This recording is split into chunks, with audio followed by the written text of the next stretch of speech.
अध्याय पहिला, मधु कैटभ संहार. मार्कंडे ऋषी ह्या श्री दुर्गा सप्तशतीच्या पहिल्या अध्यायाचा प्रारंभ करताना असे सांगतात की त्या आदिशक्तीच्या या गोष्टी मेधा नावाच्या एक ऋषींनी सुरत नावाचा एक राजा आणि समाधी नावाचा एक वैश्य या दोघांना सांगितलेले आहेत.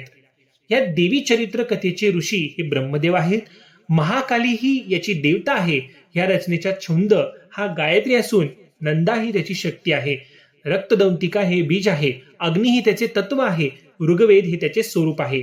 त्या श्री भगवती देवीची कृपा प्राप्ती या ठिकाणी व्हावी या हेतूने या रचनेचा सश्रद्ध पाठ केला जातो. ध्यान. पुढे मार्कंडे ऋषी असेही म्हणतात की मधु आणि कैटभ या दैत्यांचा संहार करण्यासाठी ब्रह्मदेवांनी ज्या देवतेची स्तुती केली, जिचे ध्यान केले, जिला श्री महाविष्णूंच्या निद्रेतून जागे केले, हातात खडक, चक्र, गदा, चाप, बाण, परिघ, भुशुंडी, मस्तक आणि शंख ही आयुधे जिने धारण केलेली आहेत, जिची अंगकांती ही निलंबण्यासारखी आहे, जिला 10 पाय आणि 10 मुखे आहेत, अशा त्या श्री महाकाली देवतेची मी विनम्र भावे ध्यान करतो.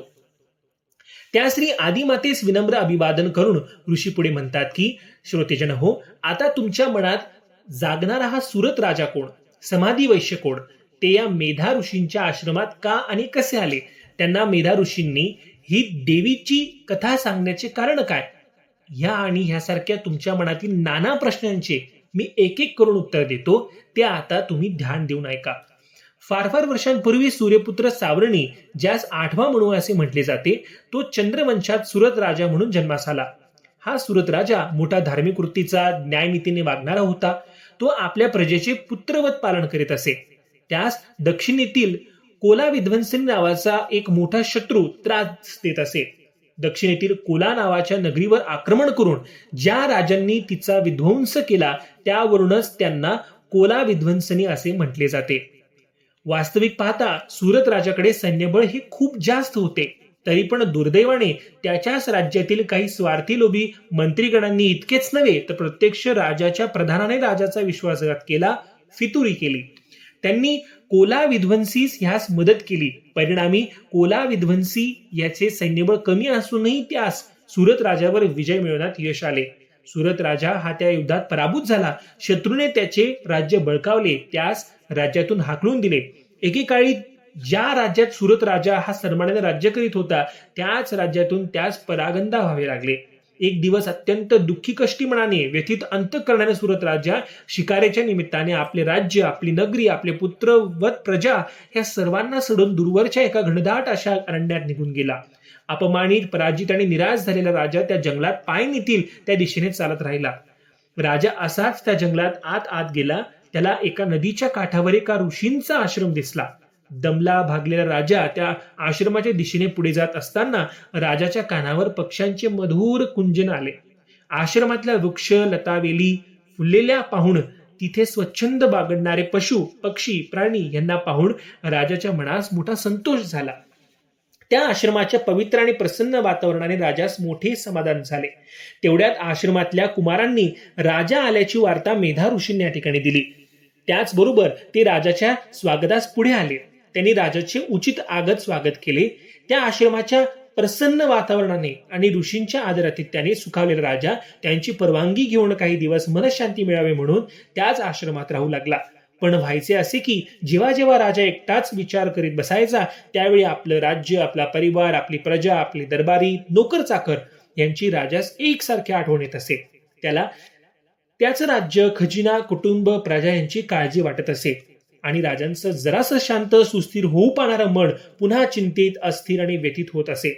राजा आपल्याच मनाशी एकसारखा असं विचार करीत असे की खरं तर ह्या सर्व गोष्टी विसरायच्या म्हणून मी इथे इतका दूर आलो आहे, तरी सुद्धा ह्या गोष्टी मला परत परत का आठवतात.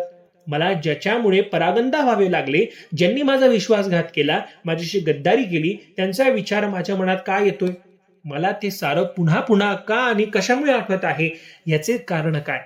असा विचार करीत त्या आश्रम परिसरात फिरत असताना त्या सुरत राजास तिथे आणखी एक व्यक्ती भेटली. त्या व्यक्तीचे नाव होते समाधी वैश्य. तो सुद्धा असाच काहीसा दुःखी, कष्टी आणि चिंतित पाहून राजाने मोठ्या आस्थेने त्याच्या जवळ जात त्याची चौकशी केली. तो कोण, कुठला, इथे का आलाय, त्याचे इकडे आश्रमात येण्याचे कारण काय हे जाणून घेण्याचा प्रयत्न केला. तेव्हा तो वैश्य राजास आपली हकीकत सांगताना म्हणाला, हे राजन, अरे काय सांगू, खरं तर मी एक सुखवस्तू वैश्य, माझे नाव समाधी, व्यापार धंदा हा माझा व्यवसाय. मी प्रामाणिकपणे कष्ट करून सचोटीने भरपूर धन कमविले. ईश्वर कृपेने मला पत्नी, मुले असा परिवारही लाभला. मी माझ्या कुटुंबाची यथायोग्य काळजी घेत असे. पण हे राजा, मी ज्यांची काळजी घेतली, ज्यांना लहानाचे मोठे केले, ज्यांचे संगोपन केले, त्याच माझ्या मुलांनी, माझ्या पत्नीने धनलोभापायी मला लुबाडले, माझे सर्व धन घेतले आणि उलट मलाच अपमानित करून त्यांनी मलाच घराबाहेर हाकलून दिले.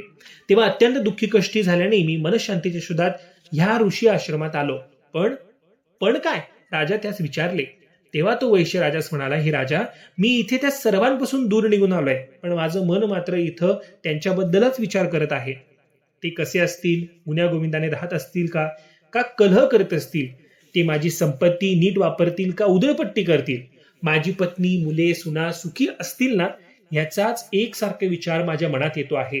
त्यामुळे शरीराने जरी मी इथं असलो, ह्या शांत वातावरणात असलो, तरी मी मनाने मात्र फार अस्वस्थ आहे.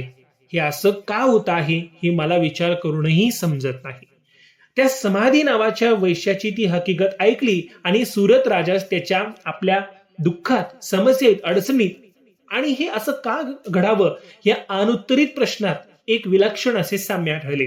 तेव्हा नकळत राजानेही आपली व्यथा त्या वैश्यास सांगून आपण दोघेही समदुःखी आहोत असे सांगितले. तेव्हा तो वैश्य म्हणाला, हे राजन, मला असे वाटते की आपल्या दोघांच्या ह्या समस्येवर हे असे का घडते आहे हे जाणून घेण्यासाठी आपण ह्या ऋषींनाच शरण जाऊया, त्यांनाच याचे कारण आणि त्यावरचा काहीतरी उपाय विचारूया. सुरत राजास त्या समाधी वैश्याचा तो विचार पटला. त्याबरोबर दुसरे दिवशी हे दोघेही त्या ऋषींची पूर्व परवानगी घेऊन त्यांना भेटायला गेले. त्यांनी ऋषींना विनम्र भावे वंदन केले. त्यांची आज्ञा घेऊन त्यांचे निकट बसत दोघांनी आपली समस्या निवेदन करून त्यांना विचारले, महाराज, ज्यांनी आम्हाला दूर केलं किंवा ज्यांना आम्ही दूर करून आलोय, त्या लोकांच्या बद्दल आमच्या मनात पुन्हा प्रेम, जिव्हाळा, हा आपलेपणा, ही अशी माया का? त्यांनी आम्हाला दूर टाकले तरी आमचे मन त्यांच्या प्रेमापासून, ममत्वापासून, आपलेपणापासून दूर का होत नाही, याचं कारण काय? तेव्हा मेधा ऋषींनी त्या दोघांची नेमकी समस्या काय ते जाणून घेतले.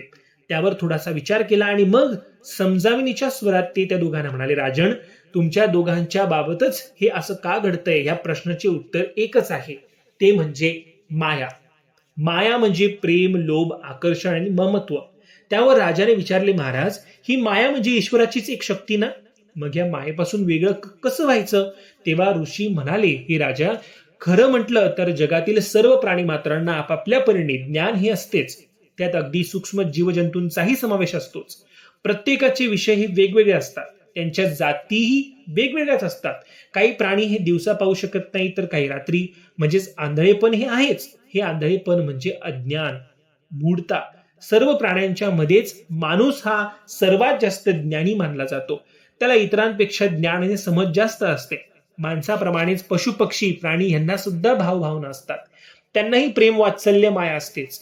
आता हेच पहा ना की पक्षी आपल्या पिल्लांना किती प्रेमाने चारा पाणी आणून भरवतात, त्यांचे संगोपन, संरक्षण करतात. पण ते हे सारे अगदी तुमच्या माझ्यासारखे जरी करीत असले, आपल्या अपत्याची काळजी घेत असले, तरी सर्वात मोठा फरक हा आहे की पक्षी आपल्या पिल्लांकडून त्या केलेल्या गोष्टीची परतफेड अपेक्षा कधीही ठेवत नाहीत. तर ह्या उलट माणसाला मात्र असे वाटत असते की मी आज त्यांची काळजी घेतोय, उद्या त्यांनी माझी काळजी घ्यावी. ह्यालाच आशा, मोह किंवा ममता असे म्हणतात. हीच माया आणि हीच माया माणसाच्या दुःखास कारणीभूत त्या ठिकाणी असते. माणसाच्या मनातील मोह आणि अभिलाषा हेच त्याच्या दुःखाचे मूळ कारण आहे. तेव्हा राजांनी विचारले, महाराज, या मायेच्या पाशातून मुक्त होण्याचा काही मार्ग नाही का? तेव्हा मेधा ऋषी म्हणाले, राजन, ही माया जरी असली तरी ज्याला या मायेतून दूर व्हायचं असेल त्याने तिला माय म्हणजेच माता किंवा आई म्हणून शरण जावे.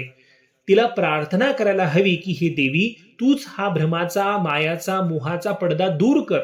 त्या मायेच्या पडद्यामागच्या विश्वकल्याणी माते, आम्हाला हे तुझे खरे दर्शन घडव. हे माते, आमच्यावर कृपा कर. राजन, ह्या मायेचा प्रभाव इतका मोठा आहे की त्यातून कोणीही सुटलेलं नाही, सुटतही नाही. ह्या महामायेच्या प्रभावानेच या सकल विश्वाची उत्पत्ती, स्थिती आणि लय ह्या गोष्टी घडत असतात. ह्या मायेलाच योग माया असेही म्हणतात. ह्या मायेचा सकल विश्वावर मोठा प्रभाव आहे. तिच्या मोहात सर्व प्राणी मात्र तर येतातच, इतकेच नव्हे तर त्या मायेनेच प्रत्यक्ष श्रीहरी म्हणजेच महाविष्णू यांना देखील एकदा घोर अशी योग निद्रा लागली, जी सर्व लोकांना आपल्या माया मोहाच्या जाळ्यात ओढून घेते. ती शक्ती, ती देवता हीच, या सकल विश्वाची माता तीच आहे. तिला माय म्हणून शरण गेले तरच ती या मायेचा पडदा दूर करून त्या साधक उपासकास आपले मातृरूप दाखवते. ही देवी उपासनेने प्रसन्न झाली की तीच उपासकाला वरदात्री, मोक्षदात्री ठरते. तीच निज भक्तास सर्व विद्या प्रदान करून त्याचे कल्याण करते.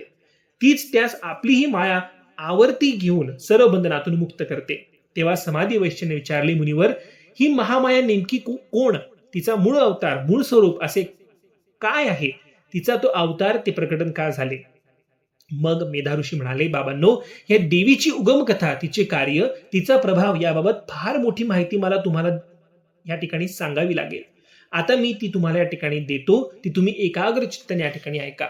हे पहा, मी तुम्हाला मागेच सांगितले होते की त्या परमात्म्याची परमशक्ती असून त्यानेच तिची निर्मिती केलेली आहे. स्वतः श्रीहरींनीच तिची उत्पत्ती केलेली आहे आणि ते त्या योग मायेच्या निद्रेत गेले.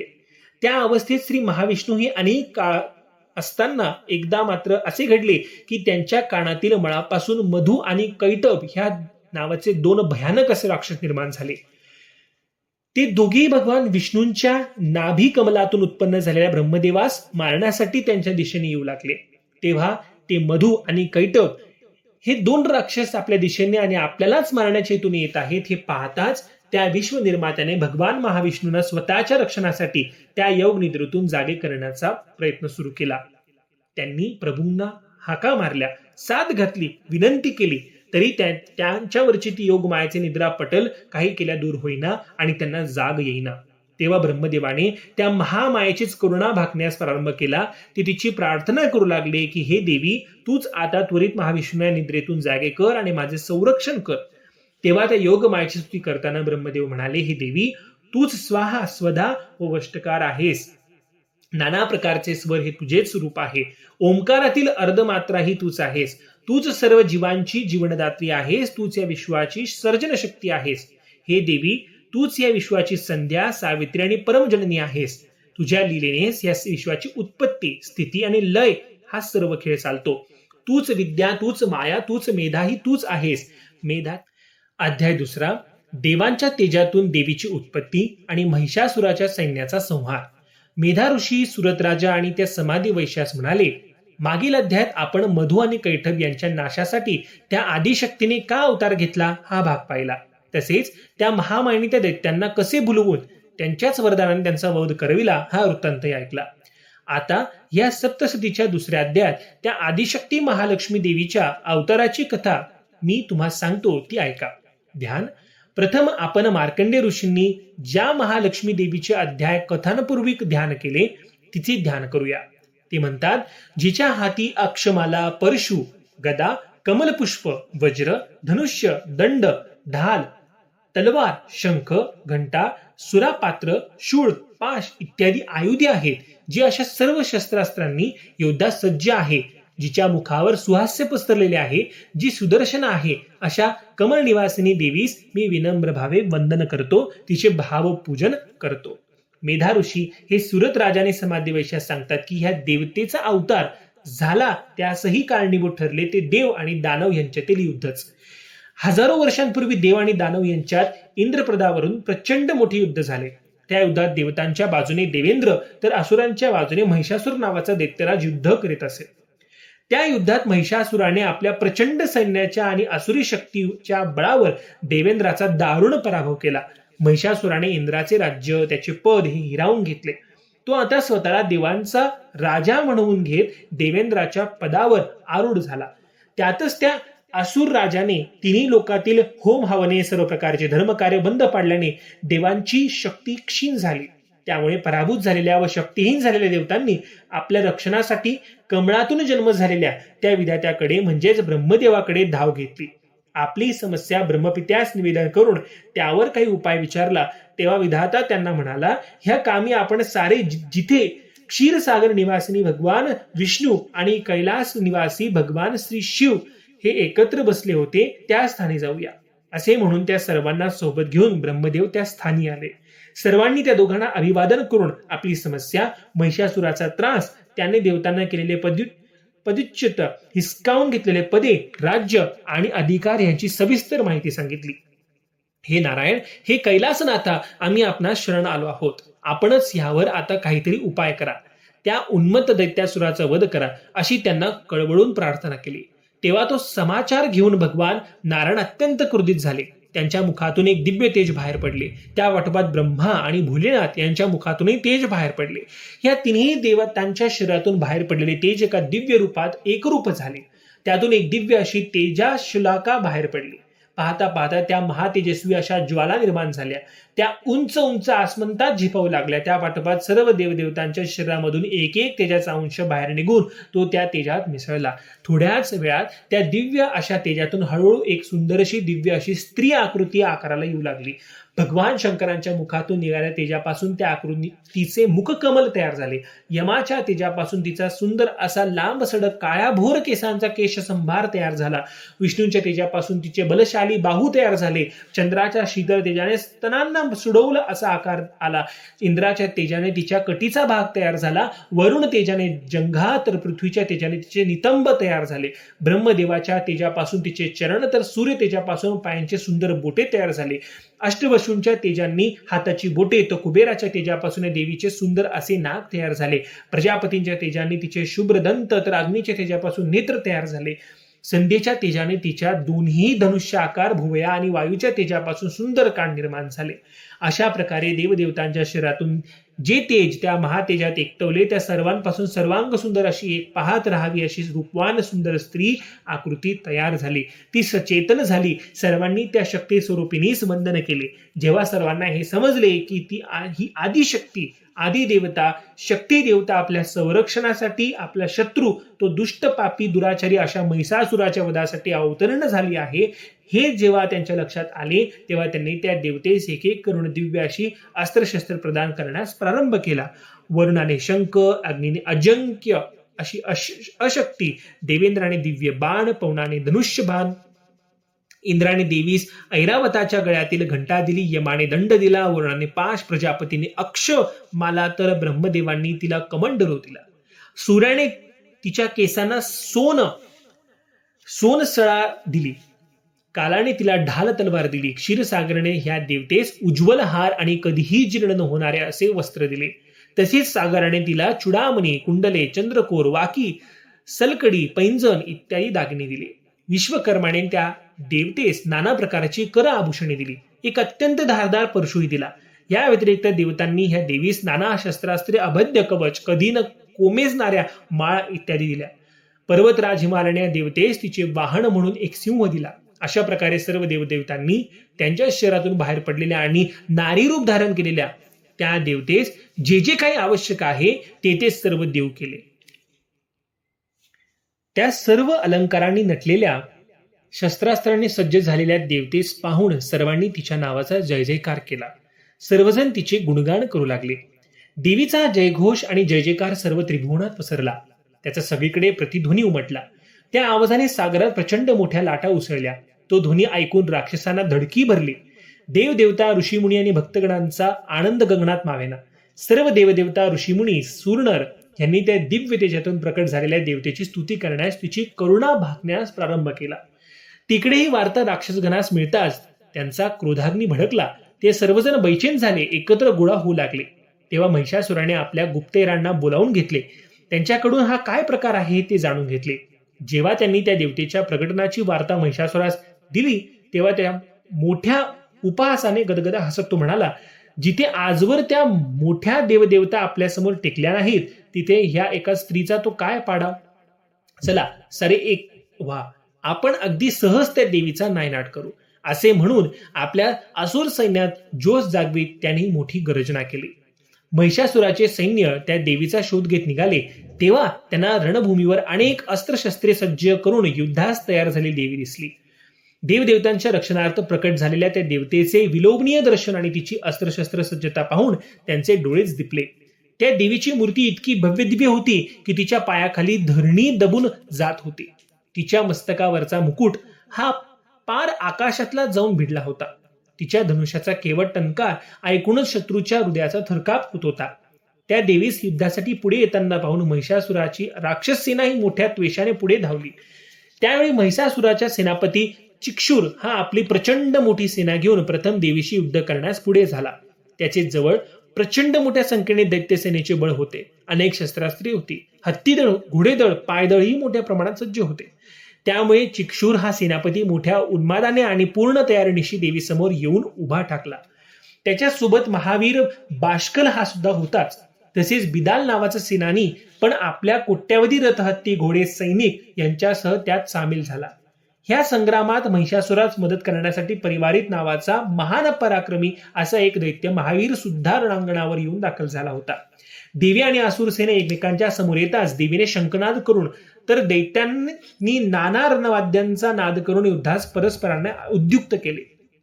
असुरांच्या सेनेने देवीवर नाना अस्त्रशस्त्रांचा मारा केला तेव्हा देवीने आपल्या हातीच्या खडगाने त्या सर्व शस्त्रास्त्रांचा नायनाट केला.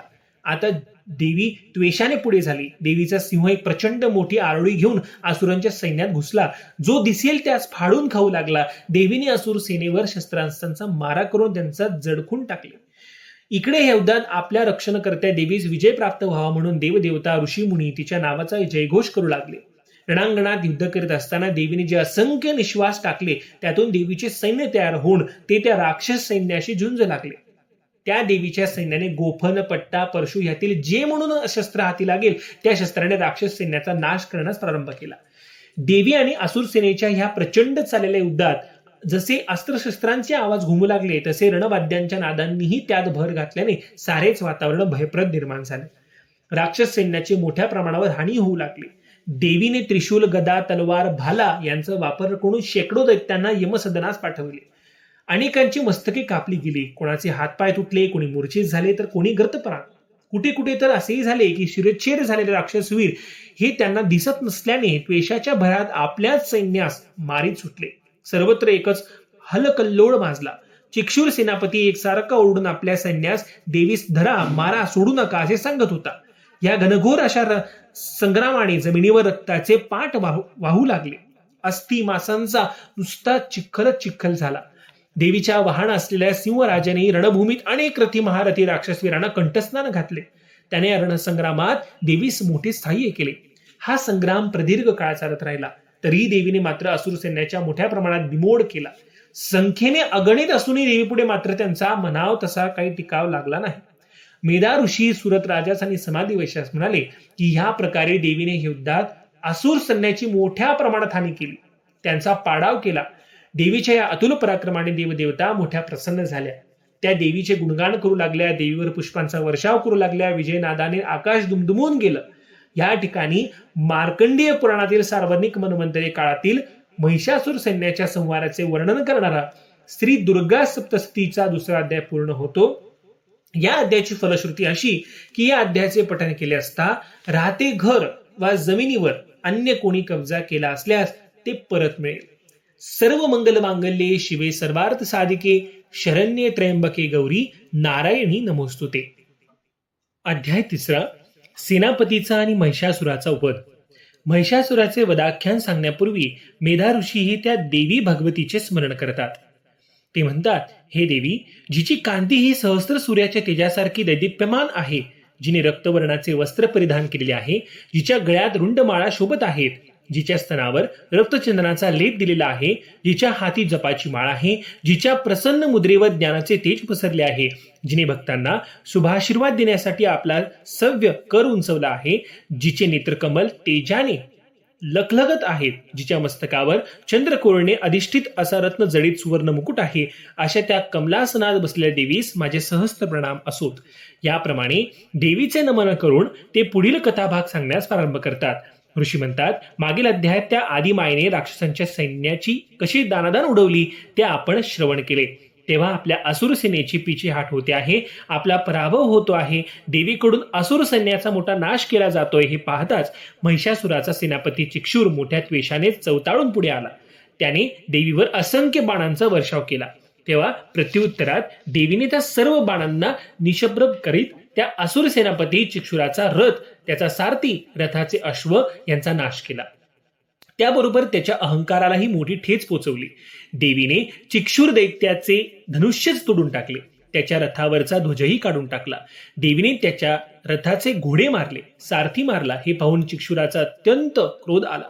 त्याने हाती ढाल तलवार घेतली आणि तो आवेशाने देवीवर धावून आला.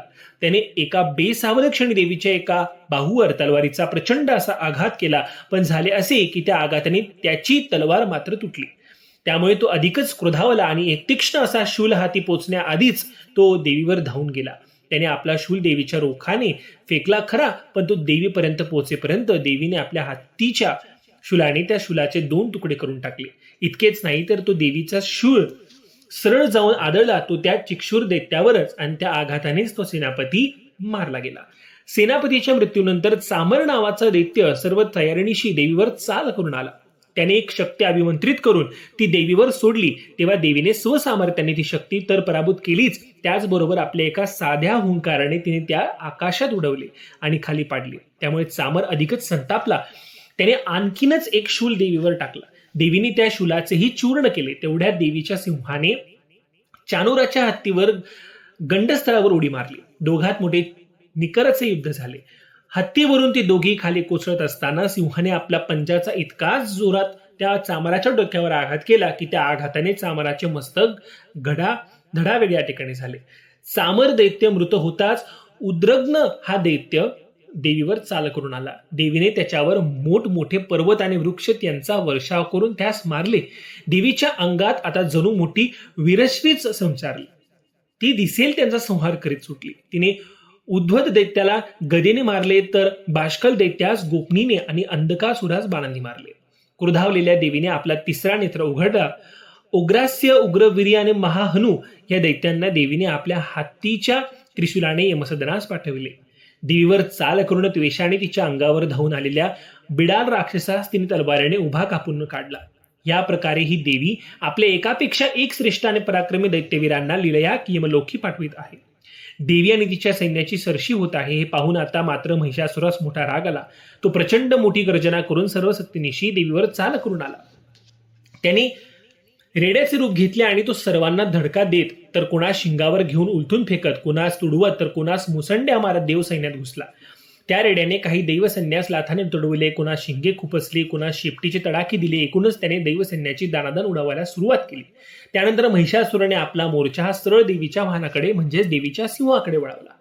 ते पाहून देवीस राग आला. देवीस तसे रागावलेले पाहून महिषासुरसही क्रोध आला. त्याने रागाने आपल्या खुरांनी माती उकरायला सुरुवात केली. तो शिंगांनी पर्वत उखडवू लागला, तर शेपटीने मोठमोठे वृक्ष तोडू लागला. त्याच्या या कृतीने बिचारी धरणी माता जागोजागी दुखावली जाऊ लागली. जमिनीला मोठ्या भेगा पडू लागल्या. महिषासुराच्या शिंगांमुळे आकाशातील मेघमालांचे तुकडे झाले. पर्वत आकाशात फिरू लागले. अशा ह्या उन्मत्त रेड्यास अर्थात महिषासुरास आवरणे फार गरजेचे होते. म्हणून मग देवीने क्षणाचाही विलंब न करता त्या रेड्याच्या गळ्याभोवती आपला पाश टाकला आणि ती त्यास आवळू लागली. पण तेवढ्यात त्याने ते रेड्याचे रूप सोडले आणि तो सिंहरूप झाला. देवीने त्या सिंहाच्या मस्तकावर वार करण्यासाठी आपली तलवार उगारली आणि त्याने स्वतःचे म्हणजेच असुराने मूळ स्वरूप धारण केले. तेव्हा देवीने त्याच्यावर बाणांचा वर्षाव करून त्याला जखडण्याचा प्रयत्न केला. तेवढ्यात त्याने रूप पालटले आणि तो गजराच्या रूपात परिवर्तित झाला. त्या हत्तीने प्रथम देवीच्या सिंहावरच हल्ला चढवून तो त्यास आपल्या सोंडेत धरून ओढू लागला. ते पाहून देवीने तलवारीच्या एका आघातातच त्या हत्तीचे सोंडच तोडून टाकले. तेव्हा तो राक्षस परत रेड्याचे रूप घेऊन चाल करून आला. त्याने पुन्हा रणभूमीवर मागच्या सारखाच धुमाकूळ घालायला सुरुवात केली. त्यामुळे सारी देवसेना घाबरली. तेव्हा क्रोधावलेल्या देवीने थोडेसे सुरापान केले आणि ती एका वेगळ्याच बेहोशीने त्याच्याशी लढू लागली. दुष्ट महिषासूर देवीवर दगडांचा पर्वतांचा मारा करू लागला. तेव्हा देवीने आपल्याकडच्या प्रभावी बाणांनी त्या दगडांचा पर्वतांचा चुरा केला. देवी त्यास म्हणाली, कर जे तुला काही करायचे आहे ते करून घे. आता लवकरच मी तुझा वध करणार आहे. देवसेना विजय साजरा करणार आहे. मेधा ऋषी राजास म्हणाले की राजा, त्यानंतर मात्र क्रोधावलेल्या देवीने एका मागोमाग एक असे अनेक डाव टाकले की त्या दुष्ट महिषासुराचे काहीच चालेना. देवीने एका बेसावध क्षणी आपल्या हातातील त्रिशूलाने त्याचा गळाच चिरला. त्यावेळी पुन्हा तो मायावी राक्षस अर्धा महिष तर अर्धा माणूस असतानाच देवीने मोठ्या चपळाने त्यास पुरता मारून टाकला. ना राक्षस ना रेडा अशा रूपातच तो मरण पावला. महिषासुराचा वध होताच सर्व देवसेना आनंदाने नाचू लागली. तर राक्षस सेना जीव मुठीत धरून पळून गेली. सर्व देवदेवतांनी देवीच्या नावाचा एकच जय जयकार केला. देवीने त्या महिषासुराचा वध केला म्हणून सर्वांनी तिचे नाव ठेवले महिषासुरमर्दिनी. या आपल्या अवतार कार्यानेच ती त्याच नावाने पुढेही ओळखली जाऊ लागली.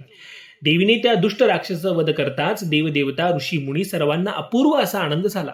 त्यांनी देवीवर पुष्पवृष्टी केली. देवदेवता नाना स्तुतीस्तवनांनी तिचे गुणगान करू लागले. असुराच्या वधाने त्रैलोक्यात आनंदी आनंद झाला. गणगंधर्व हे आनंदाने विजयगान करू लागले. अप्सरा गण आनंदाने नृत्यगान करू लागल्या. सर्वांनी देवीच्या नावाचा जय जयकार केला. या ठिकाणी मार्कंडेय पुराणातील सार्वजनिक मन्वंतरे काळातील महिषासुर वधाचे वर्णन करणारा श्री दुर्गा सप्तशतीचा 3रा अध्याय पूर्ण होतो. फलश्रुती या अध्यायाचे पठन केले असता वादविवाद वक्तृत्व कला यात यश मिळेल. सर्व मंगल मांगल्ये शिवे सर्वार्थ साधिके शरण्ये त्र्यंबके गौरी नारायणी नमोस्तुते. अध्याय 4. इंद्रादिक देवतांनी केलेली देवीची स्तुती. मेधा ऋषी त्या राजा आणि समाधी वैश्यास सांगतात की जेव्हा त्या आदिमाया भगवती देवीने दुष्ट महिषासुराचा वध केला त्यावेळी अवघे त्रिभुवन आनंदून गेले. सर्वांनी त्या संकट निवारिणी भक्तरक्षिणी मातेचे गुणगान करण्यास प्रारंभ केला. ऋषी सांगतात की ज्या उपासकाला साधना करायची आहे, सिद्धी प्राप्त करून घ्यायची आहे, त्यांनी या सर्व देवदेवतांना ऋषी मुनी सूरनर यांना सहाय्य करणाऱ्या देवतेचे पूजन करावे, तिची स्तुती गावी, तिचे नामस्मरण करून तिच्या कृपा प्रसादास पात्र व्हावे. आता ही देवी कशी आहे ते मी तुम्हाला सांगतो, ते नीट ऐका. या देवतेचे अंगकांती ही श्यामल मेघासारखी आहे. तिच्या नेत्रात इतके विलक्षण तेज सामावलेले आहे की तिच्या केवळ एका नेत्र कटाक्षाने शत्रूच्या हृदयात भीतीची धडकी भरते. या देवीने आपल्या मस्तकावर चंद्रकोर धारण केलेले आहे. तिच्या हातात शंख, चक्र, कृपाण, त्रिशूल आहे. तिला 3 नेत्रे आहेत. ती सिंहावर आरूढ झालेली आहे. तिने आपल्या दिव्य तेजाने अवघे त्रिभुवन व्यापून टाकले आहे. जिच्या अवतीभोवती देवदेवता तिला वेढून उभ्या आहेत, अशा निज भक्तांचे सर्व बाजूने रक्षण करणाऱ्या आणि महिषासुरावर विजय मिळवून आपले जया हे नाव सार्थ करणाऱ्या ह्या देवीस मी विनम्र भावे वंदन करतो. ऋषी पुढे असे म्हणतात की हे राजन, त्या महिषासुर राक्षसाच्या देवीने वध केल्यानंतर त्या सर्व देवतांनी त्या देवीची कोणत्या शब्दात स्तुती केली, तिचे कसे स्तवन गायले, कोणते स्तवन, कोणती स्तुती ऐकून ती भगवती अति प्रसन्न झाली, ते मी आता तुम्हाला सांगतो. तुम्ही ते नीट लक्षपूर्वक ऐका. देवदेवता तिला म्हणाल्या की सर्व देवदेवतांच्या शक्ती प्रकृतीमधून प्रकट झालेल्या आणि दिव्य रूप धारण केलेल्या ही शक्ती देवते, तू खरोखरच अतुल पराक्रमी असून तू अजिंक्य आहेस.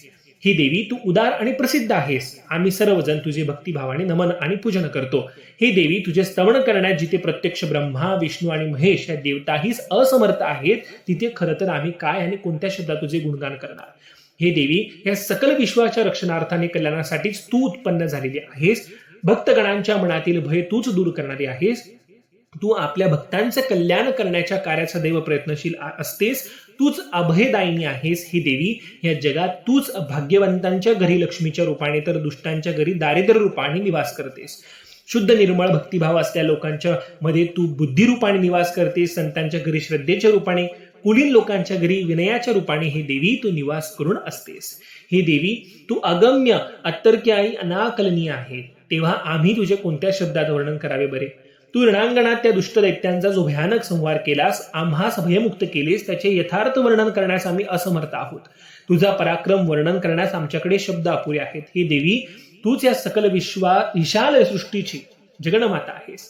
आपल्या भक्तांच्या रक्षणासाठी तुझ्याकडे सत्व, रज आणि तम हे 3 गुण असूनही तू मात्र गुणातीत आहेस. हे देवी, साक्षात ते त्रिदेवही तुला शरण आलेले आहेत. अन्य देवदेवतांच्या सोबतच तू त्या तिघांनाही अभय दिलेले आहेस. हे देवी, तूच आद्य, अविकृत आणि श्रेष्ठ अशी देवता आहेस. तुझे शक्ती सामर्थ्य हे अवर्णनीय असेच आहे. यज्ञकर्मा जिच्या नामोच्चारणे सर्व देवता ह्या तृप्त होतात, ती स्वाहा तूच आहेस. सर्वसामान्य जीवांना स्वर्ग प्राप्ती करून देणारी, पितृगणांना मोक्ष देणारी, भक्तांना सर्व प्रकारच्या बंधनातून मुक्त करणारी तूच श्रेष्ठ आणि वंदनीय अशी देवता स्वतः आहेस. ही देवी, प्राप्त नरजन्माचे कल्याण व्हावे म्हणून अनेक व्रतवैकल्य करून, तपाचरण करून, ईश साधना करू पाहणाऱ्या ऋषी मुनी, जपी तपी यांना संयमी बनवून दृढ निश्चय करून तूच त्यांना आत्ममोक्ष मुक्तीची सुख प्रदान करणारी देवता आहेस. तूच परमदेवता, परममाता आणि परमविद्याही तूच आहेस. ही देवी, तू मुळातच शब्दरूपा असल्याने 4 वेदांची रचना घडून आलेली आहे. तूच विश्वाचे कल्याण करण्यासाठी लोकांना कृषी आणि तंत्रविद्या प्रदान केली आहेस. तूच नाना साधनांच्या रूपाने भक्तांचा ताप, त्रास, कष्ट हे सुसह्य करणारे आहेस. या विश्वातील नाना शस्त्रे, विद्या आणि विज्ञान हे ज्ञात होण्यासाठी लागणारी तर्कबुद्धी म्हणजेच मेधाशक्ती ही तूच आहेस. तुझ्यामुळे ह्या सर्व गोष्टींचे मानवास ज्ञान होते.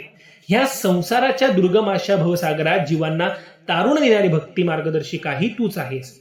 मधु कैटभ यांचा वध करणाऱ्या भगवान विष्णूंच्या हृदय सिंहासनावर बसलेले त्यांची पत्नी लक्ष्मी तूच आहेस.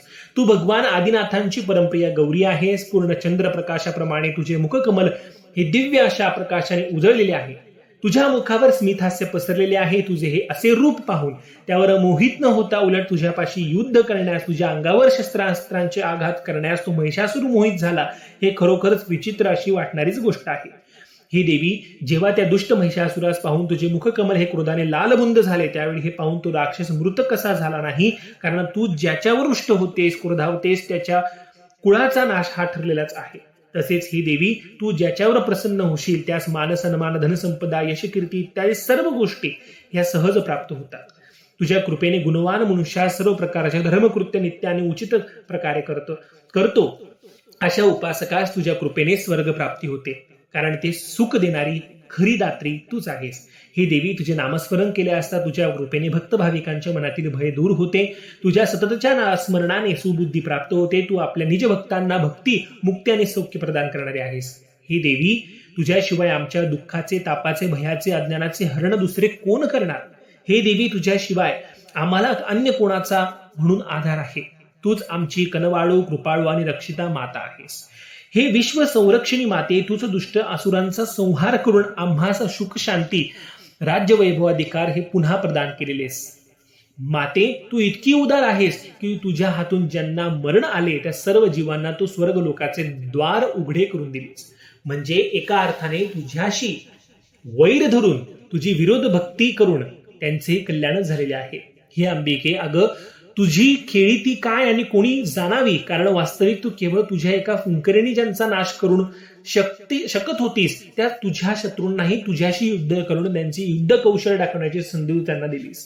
तुझ्या शस्त्रघातांनी त्यांना मोक्ष मुक्तीची द्वारे उघडून दिलीस. अंबे, तू इतकी कनवाळू आहेस की तुझ्याशी शत्रुत्व पत्करणाऱ्या असुरांचेही कल्याणच तुझ्या ठिकाणी केलेले आहे.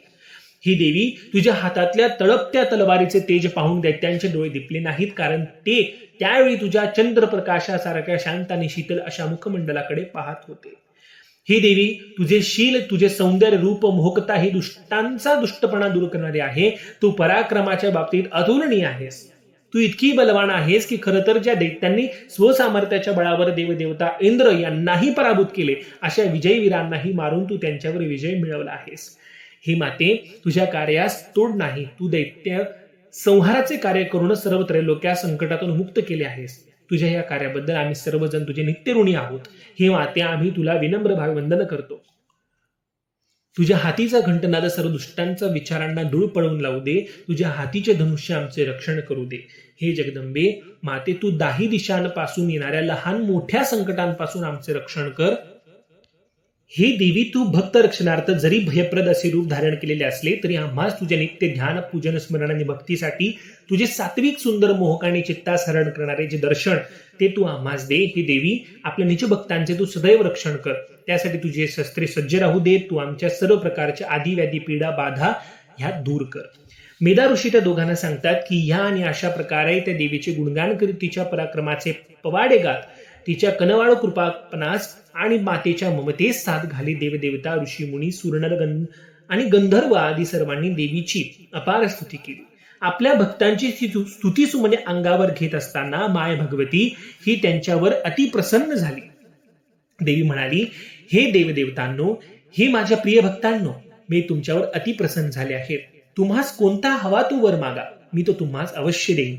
तेव्हा सर्वजण मोठ्या कृतज्ञतेने देवीस अभिवादन करीत हात जोडून म्हणाले, हे माते, आम्ही न मागताही तू आम्हास इतके काही दिले आहेस की आता मागण्यासारखे काही शिल्लक राहिलेले नाही. कारण तूच आम्हाला निर्भय केले आहेस. तूच आमचे संकट निवारले आहेस. तूच हे अनंत उपकार आम्ही कधीही या ठिकाणी विसरणार नाही. हे देवय, त्यातूनही जर तुझी आम्हास आणखी काही देण्याची जर इच्छा असेल तर तू आम्हास हे वरदान दे की आम्हास तुझ्या या रूपाचा, ध्यानाचा, नामाचा, पराक्रमाचा कधी विसर पडू देऊ नकोस. आमच्या हृदयात तुझी मूर्ती सदैव राहू दे. तुझे नाम आमच्या मुखी राहू दे. ज्या ज्या वेळी आम्ही तुझे स्मरण करू त्यावेळी तू आमच्या रक्षणासाठी सत्वत धावून ये. या प्रकारे तुझी तो जो या ठिकाणी स्तुती करेल त्या संकटापासून दूर ठेव. शेवटी देवीस विनम्र वंदन करून देवदेवतांनी तिच्याकडे हेच मागणे मागितले की हे विश्वजननी माते, तुझ्या कृपेने भक्त भाविकांना, उपासकांना धनधान्य, ऐश्वर, सुख, शांती, सुख, संपदा, संतती आणि संपत्ती प्राप्त होऊ दे. तू सर्वांच्या ठिकाणी मंगल कर. ऋषी म्हणाले, हे राजा, ह्या प्रकारे सर्वांनी पुनश्च एकवार त्या माय भगवतीची भावपूजन केले, तिची भावारती केली आणि तिला या ठिकाणी वर मागितली. तेव्हा प्रसन्न झालेल्या त्या देवीने सर्वांना स्वयंकर उंचावून कल्याणमस्तु तथास्तु असा आशीर्वाद दिला आणि ती देवी अंतर्धान पावली.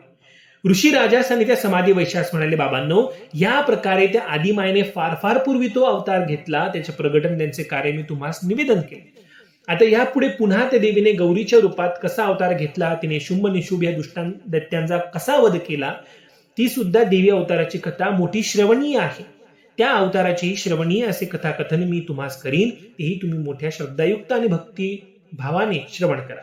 या ठिकाणी मार्कंडेय पुराणातील सार्वजनिक मनवंतर काळातील देवदेवतांनी केलेली देवीची स्तुती याचे वर्णन करणारा पूर्वाधाचा भाग सांगणारा हा श्री दुर्गा सप्तशतीचा 4था अध्याय पूर्ण होतो.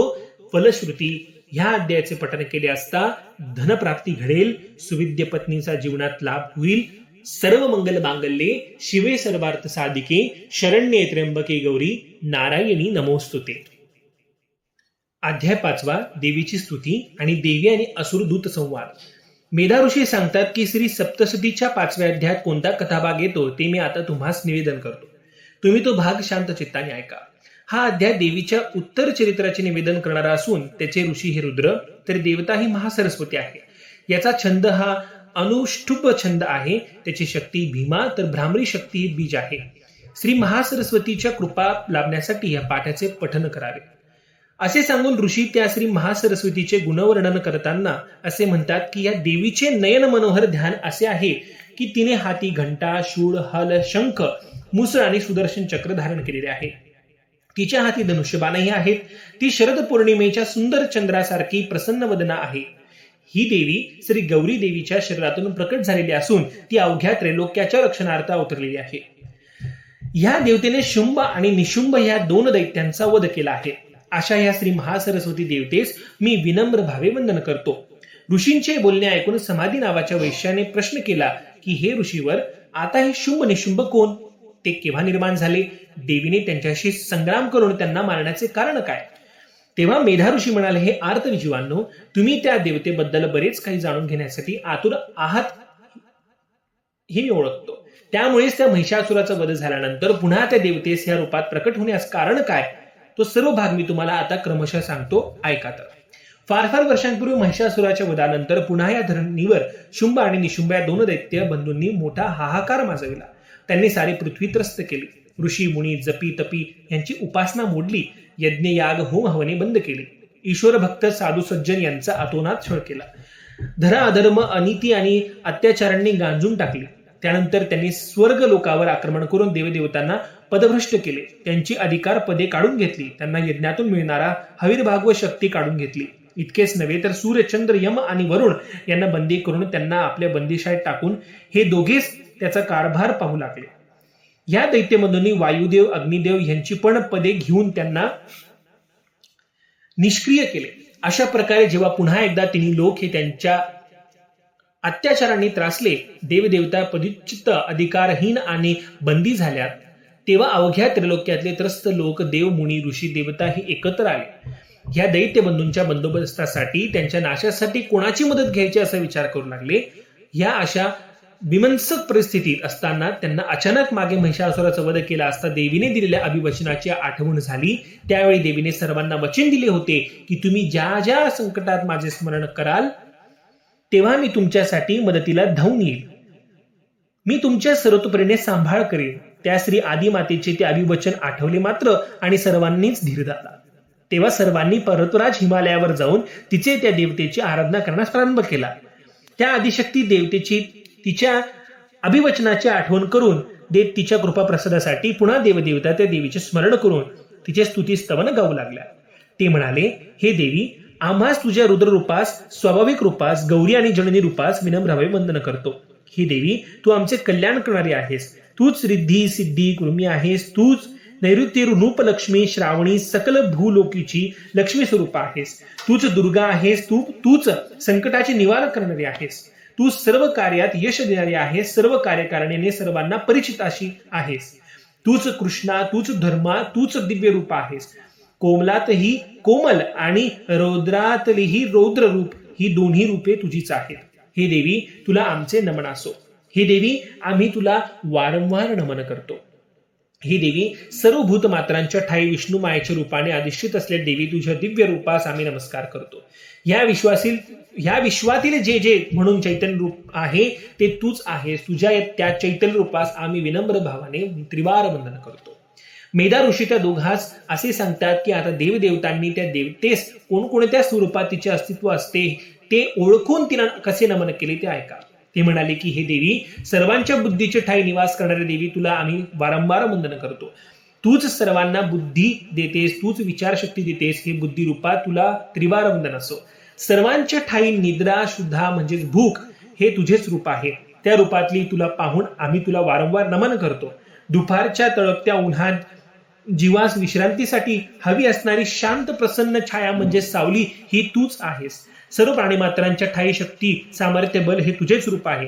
हे देवी तुझ्या त्या शक्ती रूपास आम्ही वंदन करतो. प्राण्यांना लागणारी पाण्याची तहाणी तूच आहेस, तसेच पाणी प्याल्यावर होणारी तृष्णेची शांती तृप्ती ही तूच आहेस. तुझ्या या रूपास आम्ही वारंवार नमन करतो. ही देवी ह्या भूलोकी स्त्री पुरुष वनचर जलचर भूचर कीटक किडे ह्या अनेक प्रकारच्या जीवांच्या जाती निर्माण करून ह्या सृष्टीचा खेळ चालविला आहेस. हे जाती स्वरूपा तुला आमचे त्रिवार वंदन असो. जीवास नम्रता शिकवणाऱ्या हे लज्जा स्वरूपी देवी तुला आमचे नमन असो. शांती ही तर तुझे खास स्वरूप आहे. जीवास नित्य हवी असणारी प्रापंचिक आणि पारमार्थिक शांतता चित्ताचे एकाग्रतेसाठी आवश्यक आहे. त्या स्वरूपात असलेल्या शांती स्वरूपा देवी तुला आमचा वारंवार नमस्कार असो. तुझ्या स्मरणासाठी अशी चित्ताची शांती, तसाच तुझ्याबद्दलचा अतूट विश्वास हवा. हा विश्वास ही श्रद्धा हे सुद्धा तुझेच रूप मानून आम्ही तुला वारंवार वंदन करतो. शक्ती, शांतता, नम्रता, विश्वास आणि श्रद्धा ह्याबरोबर आम्हास तेजाची, ओजस्वी, कांतीची, उत्तम देह यष्टीचीही गरज आहे. हे रूप, ही सौडलता, हे आकर्षक व्यक्तित्व लाभणे हेही तुझेच रूप आहे. आम्ही हे जाणतो आणि त्याच्या रूपात आम्ही तुला नमन करतो. हे देवी धनधान्य, ऐश्वर, संपत्ती आणि संतती ही सुद्धा तुझीच रूपे आहेत. या विविध रूपात नटलेल्या अष्टस्वरूपा श्री महालक्ष्मी देवी तुला आमचा वारंवार नमस्कार असो. मानवी जीवनात त्याच्या वृत्तीस फार महत्व असून त्याची सर्व क्रियाशीलता, आचार, विचार, कृती ज्या वृत्तीवर अवलंबून असते त्या वृत्ती स्वरूपिणी देवी माते तुला आमचे वंदन असो. जीवाच्या कल्याणासाठी तुझी नित्य स्मृती राहणे अत्यावश्यक आहे. तेव्हा स्मृती, स्मरण, आठवण या रूपात असलेल्या देवते तुला आम्ही नमन करतो. दया, करुणा ही तुझेच रूप आहे. सर्व प्राणीमात्रांच्या मनात परस्परांबद्दल दयाभाव असणे फार गरजेचे असते. ही दया तूच आहेस, तुला नमस्कार असो. जीवास तहान, भूक, विश्रांती ही मिळाल्यानंतर त्यास प्राप्त होणारे सुख आणि समाधान हे सुद्धा तुझेच रूप आहे. त्या रूपातही तुला पाहून डोळ्यात ओळखून आम्ही तुला नित्य नमन करतो. हे देवी माता हे तर तुझे रूप आहेच. तू मातृस्वरूपिणी असून जीवास जन्म देणारी, त्याचे पालन पोषण करणारी तूच आई आहेस. हे देवी तुझ्या मातृत्व रूपासही आमचे नित्य नमन असो. हे देवी ह्या जगात एक ठाई थांबून कोणाचीच प्रगती उन्नती होत नाही. अन्न, वस्त्र, निवारा या गरजा भागविण्यासाठी जीवांना सतत भ्रमंती या ठिकाणी करावी लागते. ही भ्रांती, ही भ्रमंती, ही भटकंती ही तुझेच रूप आहे. ह्या प्रवासात तूच जीवास या ठिकाणी नाना प्रकारचे ज्ञान, अनुभव, प्रचिती, विद्या, कला देतेस. तूच त्याला विविध संकटांशी झुंजण्याचे बल देतेस. अनुभव हाच सर्वात मोठा शिक्षक आहे. तेव्हा हे भ्रांती रूपा तुला आमचे नित्य त्रिवार वंदन असो. हे देवी तू जशी या सृष्टीत विविध रूपाने नटलेली आहेस तशी मानवी देहातील देशेंद्रियांमधली चेतना हे सुद्धा तुझेच रूप आहे. तूच ही चेतना आहेस. तूच सर्वत्र भरून आलेली आहेस. तूच स्थूलातली अतिस्थूल आणि सूक्ष्मातील अतिसूक्ष्म तूच आहेस. हे देवी तूच सर्व विश्व व्यापून उरलेली आहेस. हे देवी तुला आमचे नम्र अभिवादन आहे. हे देवी आमच्या चित्ताची ठाई असलेली चेतना किंवा चित्तशक्ती ही तूच आहेस. तूच विवेक, विचार, संयम, संतुलन आहेस. तूच चांगले वाईट, भले बुरे यांचा न्याय निवाडा करणारी आहेस. हे देवी पूर्वी सुद्धा तुझ्या कृपा प्राप्तीसाठी इंद्रादिक देवतांनी जशी तुझी स्तुती केली, तुझे गुणवर्णन केले, तुझे स्मरण केले आणि तू त्यांच्या हाकेस धावून आलीस, त्यांचे संकट निवारण केलेस, तसेच हे देवी आम्ही सर्वजण पुन्हा या दोन दैत्यबंधूंच्या छायांतर असलेलो आहोत. तेव्हा हे देवी, आमची तुला नम्र प्रार्थना आहे की हे अंबिके, हे माते, हे निजभक्त रक्षणी देवी, तू आमच्यावर प्रसन्न हो, आमच्या हा केस तूच दिल्या वचनाप्रमाणे धावून ये, आमचे संकट निवारण कर. हे देवी, तुला अशी प्रार्थना करीत आम्ही तुला त्रिवार वंदन करतो, नमन करतो. ऋषी पुढे सांगू लागले की याप्रमाणे ते सर्वजण मोठ्या नम्रतेने आणि कळकळीने देवीस प्रार्थना करीत असताना नेमकी पार्वती देवी त्यावेळी तिथून गंगा स्नानासाठी चालली होती. तिने त्या सर्वांना पाहिले, त्यांची ती आर्त प्रार्थनाही ऐकली. ती तिथे थांबली आणि तिने प्रसन्न वदनाने त्यांना विचारले की का रे बाबांनो, तुम्ही अशी प्रार्थना, ही स्तुती का करीत आहात? तेव्हा देवगणांच्या शरीरातून उत्पन्न झालेली ती शिव देवी त्यांना म्हणाली, हे देवी, ह्या सर्वांना शुंभ आणि निशुंभ ह्या दोन दैत्यांनी त्रास दिला आहे. त्यांचे अधिकार, पदे, राज्य घेऊन त्यांना पदच्युत केले आहे. तेव्हा ते आपल्या रक्षणासाठी ही प्रार्थना करीत आहेत, संकट निवारणासाठी हाक मारत आहे. त्यावेळी शिवादेवी, शिवानी अर्थात गौरी, हिच्या शरीरातून एक अत्यंत रूपवान, सर्वांग सुंदर, लावण्यवती अशी देवता प्रकट झाली. भक्तांनी तिचे नाव कौशिकी असे ठेवले. ह्या देवीच्या प्रकटनाबरोबर तिकडे शिवा देवीचे अंग हे निळे काळे झाले. त्यावरून आणि ती हिमालयात निवास करीत असल्याने सर्व भक्तगणांनी तिचे नाव कालिका असे ठेवले. गौरीच्या शरीरातून जी एक सुंदर अशी लावण्यवती शक्ती देवता प्रकट झाली, ती अत्यंत देखणी, विलोभनीय आणि चित्ताकर्षक होती. ज्यावेळी शुंभ आणि निशुंभ यांचे गुप्त हे त्या भागात फिरत फिरत आले, तेव्हा त्यांनी त्या देवतेस तिथे पाहिले. तिला पाहून ते अत्यंत आकर्षित झाले. इतकी सुंदर स्त्री त्यांनी कधी पाहिलीच नव्हती. त्या सेवकांनी तो समाचार धावत जाऊन आपले अन्नदाते स्वामी महाराज शुंभ आणि निशुंभ यांना दिला. ते म्हणाले की महाराज, आज आम्ही हिमालयाच्या परिसरात एका अत्यंत सर्वांग सुंदर अशा स्त्रीस पाहिले आहे. ती अत्यंत सुंदर, रूपवान आणि सुडौल व मोहक आहे की तिचे यथार्थ वर्णन करण्यासाठी आमच्याकडे शब्द नाहीत. महाराज, न भूतो न भविष्यती अशा ह्या सर्वांग सुंदर स्त्री रत्नास आपण अवश्य आपल्या महाली घेऊन यावे, तिला आपली स्वामिनी बनवावे असे आम्हास वाटते. महाराज, आपण रत्नपारखी आणि रत्नसंग्रही आहात. तिने लोकांची जी अमौलिक अशी रत्न आहेत जी तुमच्याकडे आहेत, त्यात नाना रत्ने, गज, अश्व यांचा समावेश आहे. सागर मंथनातून उत्पन्न झालेल्या ऐरावत पारिजातक वृक्षावर सुद्धा तुमचाच अधिकार आहे. ती रत्ने देवेंद्राकडून तुम्ही त्यास पराभूत, पदच्युत करून मिळवलेली आहे. विश्वकर्माने निर्माण केलेल्या सुंदर पुष्पक विमानाचे हे सध्या तरी मालक तुम्हीच आहात. कुबेराच्या अपार धनसंपत्तीचे सागराने दिलेलं, कधीही न सुकणाऱ्या, न कोंबजणाऱ्या किंजलिकेचे मायेच्या स्वामित्वही तुमच्याकडे आहे. सुवर्ण वर्षाव करणारे छत्र वरुणाने, तर आपला रथ हा प्रजापतीने तुम्हाला दिलेला आहे. मृत्यूवर मात करून पुन्हा जीवनदान देणारी अमृत संजीवनी ही तुमच्याकडेच आहे. अनेक मौलिक रत्ने, जीर्ण न होणारे वस्त्रे तुमच्याकडे आहेत. पण स्वामी, त्या सर्वांपेक्षा अधिक सुंदर आणि मौल्यवान असे हे स्त्री रत्न मात्र तुमच्याकडे नाही. ते उगाच अन्य कोणीतरी हस्तगत करण्याआधी तुम्हीच ती स्त्री आपली सहचारिणी म्हणून निवडावी अशी आमची इच्छा आहे. ऋषी म्हणाले की राजा, त्या दैत्यहेरांनी तो समाचार देताच निशुंभ असुरराज हे त्या मोहक स्त्रीच्या रूपवर्णावरच इतके मोहित झाले की त्यांनी त्वरित आपले सुग्रीव नामक एका खास दूतास आपल्याकडे बोलावून घेतले. त्यास आज्ञा दिली की जा, त्या देवीस आमचे आमंत्रण द्या. तिला गोड बोलून आमच्या संपत्तीचे, पराक्रमाचे बल सांगून ताबडतोब राजमहालात घेऊन या. दैत्यासुराची ती अशी आज्ञा मिळताच तो सुग्रीव नावाचा दूत देवीचा शोध घेत त्या हिमालयाच्या सांगितलेल्या परिसरात फिरू लागला. त्यास देवी एका जागी शांत, निश्चल अशी बसलेली दिसली. खरोखरच त्या देवीने वर्णन केल्यापेक्षा कितीतरी पट सुंदर असलेले रूप पाहून तो दूत मोठा प्रभावित झाला. त्याने पुढे होऊन त्या देवीस वंदन केले आणि आपला तिथे येण्याचा हेतू निवेदन केला. तो म्हणाला, हे लावण्यवती, सध्या तरी अवघ्या त्रिभुवनात आमच्या शुंभ आणि निशुंभ या दोन दैत्य असुर राजापेक्षा श्रेष्ठ असे दुसरे कोणी नाही. सध्या त्रिभुवनावर त्यांची सत्ता आहे. हे देवी, माझ्या अन्नदात्याने, माझ्या स्वामींनी तुला मागणी घातली आहे. तू माझ्या बरोबर चल आणि त्यांची स्वामिनी हो. अवघ्या त्रिभुवनातील अमौलिक अशा धनसंपत्तीचे, रत्नांचे त्यांच्याकडे स्वामित्व आहे. ऐरावत हत्ती, उच्चश्रवा घोडा हा त्यांच्या दारी आहे. तेव्हा त्या सर्वांहूनही श्रेष्ठ असणारे तुझ्यासारखे स्त्रीरत्न हे त्यासोबतच त्यांच्याकडे असावे अशी त्यांची इच्छा आहे. तेव्हा त्यांच्या विनंतीस मान्यता दे आणि तू त्यांच्याकडे चल. ऋषी म्हणाले, हे राजन, अशा प्रकारे त्या दूताने आपली कामगिरी चोख बजावत त्या देवीस दैत्यराजाचा निरोप दिला. तेव्हा देवी सुद्धा त्यास म्हणाली, हे दूता, तू जे काही निवेदन या ठिकाणी दिलेले आहेस ते सर्व खरेच आहे. तुमचे महाराज निदान सध्या तरी ह्या अवघ्या त्रिभुवनात श्रेष्ठ आहे. ते पराक्रमी आहेत, यात मुळीच वाद नाही. पण काय देवी, त्या सुग्रीव दूताने मोठ्या आतुरतेने विचारले, तेव्हा देवी म्हणाली, हे दैत्यदूता, अरे पण माझी अशी एक अडचण आहे की मी माझ्या अल्पबुद्धीने असं पण या ठिकाणी केलं आहे की जो पराक्रमी योद्धा माझ्याशी युद्ध करून मला पराभूत करेल अशा परम योद्ध्याचीच मी या ठिकाणी विवाह करेन. तेव्हा हे दूत जा आणि तुझ्या महाराजांना निरोप दे की त्यांना म्हणावे माझ्याशी युद्ध करा, मला पराभूत करा आणि मगच मला आपली स्वामिनी करण्याचा विचार करा. देवीचे ते बोलणे ऐकून मात्र आणि दूताच्या मनातली स्वामिनिष्ठ जागी झाली. त्याने आपले राजे किती आणि कसे अतुल पराक्रमी आहे त्याचे वर्णन केले. तो असेही म्हणाला की हे देवी, साक्षात इंद्रादिक देवता ज्यांना शरण आले आहेत, जिथे सारे त्रैलोक्य त्यांची आज्ञा पालन करत आहेत, त्यांना तुझ्यासारख्या एका कोमलांगी स्त्रीने आणि तेही युद्धासाठी आव्हान द्यावे हे काहीसे मूर्खपणाचे नाही. त्यावर देवी ही म्हणाली, अरे खरंच तो तसा पण करून मी वेडेपणाच केलाय की काय असे तर मला वाटते.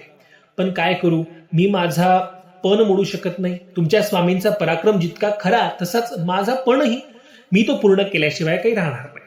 तेव्हा जा आणि तुमच्या महाराजांना माझा निरोप दे की त्यांना म्हणावं माझ्याशी युद्ध करा आणि मला जिंका आणि मग तुमची स्वामिनी करा. जा हा माझा निरोप दे. असे म्हणून देवीने त्या असुर दैत्याचा उचित सन्मान केला. त्यास परत पाठवून दिले. या ठिकाणी मार्कंडेय पुराणातील सार्वजनिक मनवंतर काळातील देवदेवतांनी केलेली देवीची स्तवनस्तुती आणि देवी व दैत्यदूत यांच्या संवादाचा भाग सांगणारा हा श्री दुर्गा सप्तशतीचा 5वा अध्याय या ठिकाणी इथं पूर्ण होतो. फलश्रुती अशी की ह्या अध्यायाचे पठन केले असता भूत पिशाच बाधा दूर होईल, वाईट स्वप्ने पडणार नाहीत. सर्व मंगल मांगल्ये शिवे सर्वार्थ साधिके शरण्ये त्र्यंबके गौरी नारायणी नमोस्तुते. अध्याय 6वा धूम्रलोचनाचा वध. श्री दुर्गा सप्तशतीच्या 6व्या अध्यायाचा प्रारंभ हा देवीच्या ज्या मंगल स्तुतीने सुरू होतो ती स्तुती अशी की जी देवी नाग सिंहासनावर विराजमान झालेली आहे, जिच्या मुखमंडलावर नागफणीवरील नागमण्याचे दिव्य तेज हे पसरलेले आहे, जिची देहकांती ही सूर्याप्रमाणे तळपते आहे, जिच्या नेत्रात दिव्य तेज सामावलेले आहे, अशा श्रीहरीच्या अंकावर विराजमान असलेल्या पद्मावती देवीस आमचे शतशः प्रणाम. ह्या देवीच्या मस्तकावरील अर्धवलयाकंतित असा चंद्रकिरीट आम्हास नित्य स्फूर्ती आणि सुख सौख्य प्रदान करीत आहे. अशा या दिव्य स्वरूपा देवीस आम्ही विनम्र भावे नमन करतो. असे म्हणून शरणागत भावाने हात जोडून त्या देवीस नमस्कार करून मेधा ऋषी राजा आणि त्या वैश्यास सांगू लागतात की मागच्या अध्यायात दैत्यराज शुंभ यांचा दूत सुग्रीव हा देवीस जाऊन भेटला. त्याने शुंभ दैत्याची मागणी देवीस सांगितली. तेव्हा आपणही एक पण या ठिकाणी केलेला आहे. जो कोणी पराक्रमी पुरुष त्या पणाप्रमाणे आपल्याला युद्धात पराजित करेल त्याच्याशीच आपण विवाह करणार हा आपला निश्चय देवीने बोलवून दाखविला. तसेच तोच निरोप त्याच शब्दात त्या सुग्रीव दूताने परत येऊन दैत्यासुर शुंभ महाराजांनी या ठिकाणी दिला. तो निरोप, ते आव्हान ऐकून दैत्यासुरास मोठा क्रोध आला. एका स्त्रीने आपल्या पौरुषाला, पराक्रमाला, वीरवृत्तीला आव्हान द्यावे याचा त्याला राग आणि संतापणे चीड आली. त्याने रागारागाने आपले सेनापती धूम्रलोचन याला बोलावून घेतले. त्या निरोपाप्रमाणे तत्परतेने सन्मुख येऊन उभ्या राहिलेल्या धूम्रलोचना शुंभ दैत्यराज म्हणाला, जा धूम्रलोचना जा, मोठे सैन्य सोबत घेऊन जा. त्या हिमालयावर प्रगटलेल्या सर्वांग सुंदर शक्तीस आणि सामर्थ्य बलावर माझ्याकडे घेऊन ये. एक गोष्ट आणखी लक्षात ठेव, त्या स्त्रीच्या रक्षणासाठी तुझ्या वाटेत जर कोणी आले तर त्यांची गय करू नकोस. त्या देवगण, यक्ष, किन्नर अथवा मानव कोणासही जरा सुद्धा दया न दाखविता त्यांचा संहार कर. कोणत्याही परिस्थितीत त्या ललनेस माझ्या समोर आणून उभी कर. तिच्या ज्या सौंदर्याचे वर्णन केले जात आहे ते सौंदर्य आणि ही ललना मी प्रत्यक्ष पाहू आणि भोगू इच्छितो. तेव्हा जा आणि तिला या ठिकाणी घेऊन ये. जर ती बऱ्या बोलाने आली नाही तर तिचे केस धरून तिला ओढत फरफटत माझ्याकडे घेऊन ये. ऋषी म्हणतात की ती तशी आज्ञा मिळता धूम्रलोचन हा त्याच्यासोबत 60,000 राक्षस सैन्य घेऊन त्या देवीच्या शोधात हिमालयावर आला. तेव्हा हिमालयाच्या एका निसर्गरम्य अशा जागी त्यास ती दिसली. तेव्हा तिला पाहून क्षणभर धूम्रलोचनही आपले भान विसरला. पण पुढच्या क्षणी सावध होत तो पुढे झाला. मोठ्या उन्मादाने तो देवीस ललकारून म्हणाला, हे सुंदरी, आमचे महाराज दैत्यासुर शुंभ यांनी मला तुला घेऊन येण्यासाठी इकडे पाठवले आहे. तू त्यांच्या बोलण्याप्रमाणे त्यांच्याकडे चल. मी तुला तशी विनंती करतो आहे. पण जर तू ती विनंती मान्य केली नाहीस तर मात्र मला माझ्या शक्ती सामर्थ्याचा वापर करून तुला केसाला धरून ओढत न्यावे लागेल. त्यावर काहीसे हास्य करीत देवी म्हणाली, बा धूम्रलोचना, अरे बाबा, तू स्वतः इतका पराक्रमी आहेस, तुझ्यासोबत एवढे प्रचंड मोठे सैन्य आहे आणि मी तर ही अशी एकटी. तेव्हा तुझ्यासमोर माझा टिकाव तो काय आणि कसा लागणार. देवीचे हे बोलणे ऐकले आणि नकळत त्याची छाती गर्वाने फुगली. धूम्रलोचन हा देवीस पकडण्यासाठी तिच्या रोखाने या ठिकाणी आवेशाने पुढे धावला त्यास आपल्या दिशेने येत असताना पाहून देवीने एक जोराची फुंकर मारली. जणू त्या फुंकरीतून सहस्त्र अग्निज्वाला बाहेर पडल्या आणि दुसऱ्या क्षणी देवीस धरू पाहणाऱ्या दुष्ट दैत्यवीराची जळून पार राख झाली. त्याच्या पाठोपाठ देवीने आपल्याकडील दिव्य बाणांनी असुर सैन्यावर वर्षाव केला. प्रतिकारासाठी राक्षस सेनाही देवीवर चाल करून आली. दोघात प्रचंड मोठा संग्राम चालू झाला. देवी स्वतः त्यांच्या बरोबर युद्ध करू लागली. तिने असुरांना आपल्या हत्तीच्या बलाने, भाल्याने, त्रिशूलाने भुसकले. आपल्या तलवारीच्या त्यांच्यावर सपासप या ठिकाणी वार केले. त्यावेळी देवीचे वाहन सिंह हा सुद्धा एक प्रचंड मोठी आरोळी देऊन त्या राक्षस सैन्यावर चाल करून गेला. त्याने राक्षसांना नखांनी ओरबडायला सुरुवात केली, पंजांनी मारायला, दातांनी त्यांच्या नरखडीचे घोट घ्यायला, शिपटीच्या फटकऱ्याने उडवून लावायला सुरुवात केली. सिंहाने कोणाची डोकी फोडली, कोणाच्या मांड्या फोडल्या, कोणाच्या छातीवर आघात केला. तो राक्षसांना मारून त्यांचे रक्त आनंदाने पिऊ लागला, मांस खाऊ लागला. या प्रकारे केवळ एकटी देवी आणि तिचा सिंह यांनी त्या धूम्रलोचनाच्या मोठ्या सैन्याचा थोड्याच कालावधीत असा काही समाचार घेतला की असंख्य राक्षसवीर हे तर मेलेच, पण चुकून जे वाचले ते जीव वाचवीत युद्धातून माघार घेत दैत्यराज शुंभ महाराजांच्याकडे धावत सुटले. त्यांनी धावत येऊन तो सर्व समाचार महाराजांना निवेदन केला. तेव्हा देवीने एका फुंकरीत सेनानी धूम्रलोचनाची राख केली हे ऐकून खरं तर त्या दैत्यराजास मनातून भीतीच वाटली. पण तसे न दर्शविता त्याने लगेच चंड आणि मुंड या दोन महापराक्रमी दैत्यांना आपल्याकडे बोलावून घेतले. त्याने त्या दोघांना आज्ञा दिली की प्रचंड मोठी सेना घेऊन जा, त्या देवीस पराभूत करा. तिच्या संरक्षणासाठी कोणी आल्यास त्यांनाही मारा, तिला पकडा आणि काहीही करून तिला माझ्या समोर उभी करा. हे पहा, कोणत्याही परिस्थितीत हे कार्य झालेच पाहिजे. ती देवी आणि तिचे वाहन असलेला तो सिंह या दोघांना पराभूत करा, बंदी करा आणि माझ्याकडे आणा. हेच तुमचे कार्य आहे. ह्यात जराही कसूर होता कामा नये. जा, लवकर जा आणि हे कार्य करून परत या. ऋषी म्हणतात की दैत्यराज शुंभ महाराजांनीही आणि अशी आज्ञा देताच ते चंड आणि मुंड हे दोघे वीर प्रचंड मोठी सेना सोबत घेऊन देवीकडे निघाले. या ठिकाणी मार्कंडेय पुराणातील सार्वजनिक मनवंतर काळातील धूम्रलोचन वधाचे वर्णन सांगणारा श्री दुर्गा सप्तशतीचा 6वा अध्याय पूर्ण होतो. फलश्रुती अशी आहे की या अध्यायाचे पठन केले असता सर्व मनोकामना या ठिकाणी पूर्ण होतील. सर्व मंगल मांगल्ये शिवे सर्वार्थ साधिके शरण्ये त्र्यंबके गौरी नारायणी नमोस्तुते. अध्याय 7वा चंडमुंड दैत्यांचा वध. मेधा ऋषी त्या दोघांना सांगतात की सप्तशतीचा हा 7वा अध्याय सुरू करीत असताना मार्कंडे ऋषी मातंगी देवतेची स्तुती या ठिकाणी करतात. ते म्हणतात, जी देवी रक्त सिंहासनावर विराजमान झालेली आहे, जी राघू आणि मैनीशी हितगुज करीत आहे, जिचा वर्ण श्यामल आहे, जी कमल दलावर पाय ठेवून बसली आहे, जिने गळ्यात कल्हार पुष्पांचा हार धारण केलेला आहे, जी वीणा वादन करीत आहे, जिने रक्तवर्णाचे वस्त्र परिधान केलेले आहे, जिच्या अंगीचे चोळी शोभून दिसते आहे, जिने कपाळी चंद्रकोर या ठिकाणी धारण केलेले आहे, अशा श्री मातंगी देवतेस मी विनम्रभावे वंदन करतो आणि माते आमचे संरक्षण कर अशी विनंती करतो. हा देवी ध्यानाचा भाग सांगून झाल्यावर मेधा ऋषी राजाला सांगतात की शुंभ महाराजांकडून ती तशी आज्ञा त्या चंड आणि मुंड यांना मिळाली. ती मिळताच ते दोघी महापराक्रमी राक्षसवीर आपल्या प्रचंड मोठ्या चतुरंग सेनेसोबत घेऊन त्या देवीशी युद्ध करण्यासाठी, तिला पराभूत करून महाराजांची चरणी आणण्यासाठी निघाले. ते सर्वजण हिमालयाच्या निसर्गरम्य अशा परिसरात येताच त्यांना तिथे एका उच्च अशा शिखरावर ती देवी बसलेली दिसली. ती अत्यंत रूपवाणी सुहासवदना देवी पाहून सर्वांनाच मोठे आश्चर्य वाटले. देवी समोर पाहताच राक्षस सैन्याने गर्जना केली. त्या आपापल्या हातातील शस्त्र सावरी तिच्या रोखाने धावत सुटले. त्या राक्षस सैन्यास तसे त्वेषाने आवेशाने आपल्यावर चाल करून येताना पाहून देवीस क्रोध आला. ती सुद्धा उठून उभी राहिली. तिनेही एक प्रचंड अशी गर्जना केली. तिचे नेत्र आरक्त झाले, ओठ क्रोधाने थरथरू लागले, बाहू स्फुरून पाहू लागले. तिच्या मुखावरचे काही क्षणांपूर्वीचे सुहास मावळले आणि देवी सुद्धा त्या राक्षस सैन्याच्या प्रतिकारास सज्ज झाली. तिच्या दोन्ही भुवया वक्र झाल्या, मुख विस्तारले. पाहता पाहता ती देवी एका भयानक आणि उग्र अशा स्वरूपात त्या मूळ देवतेच्या शरीरातून बाहेर पडली.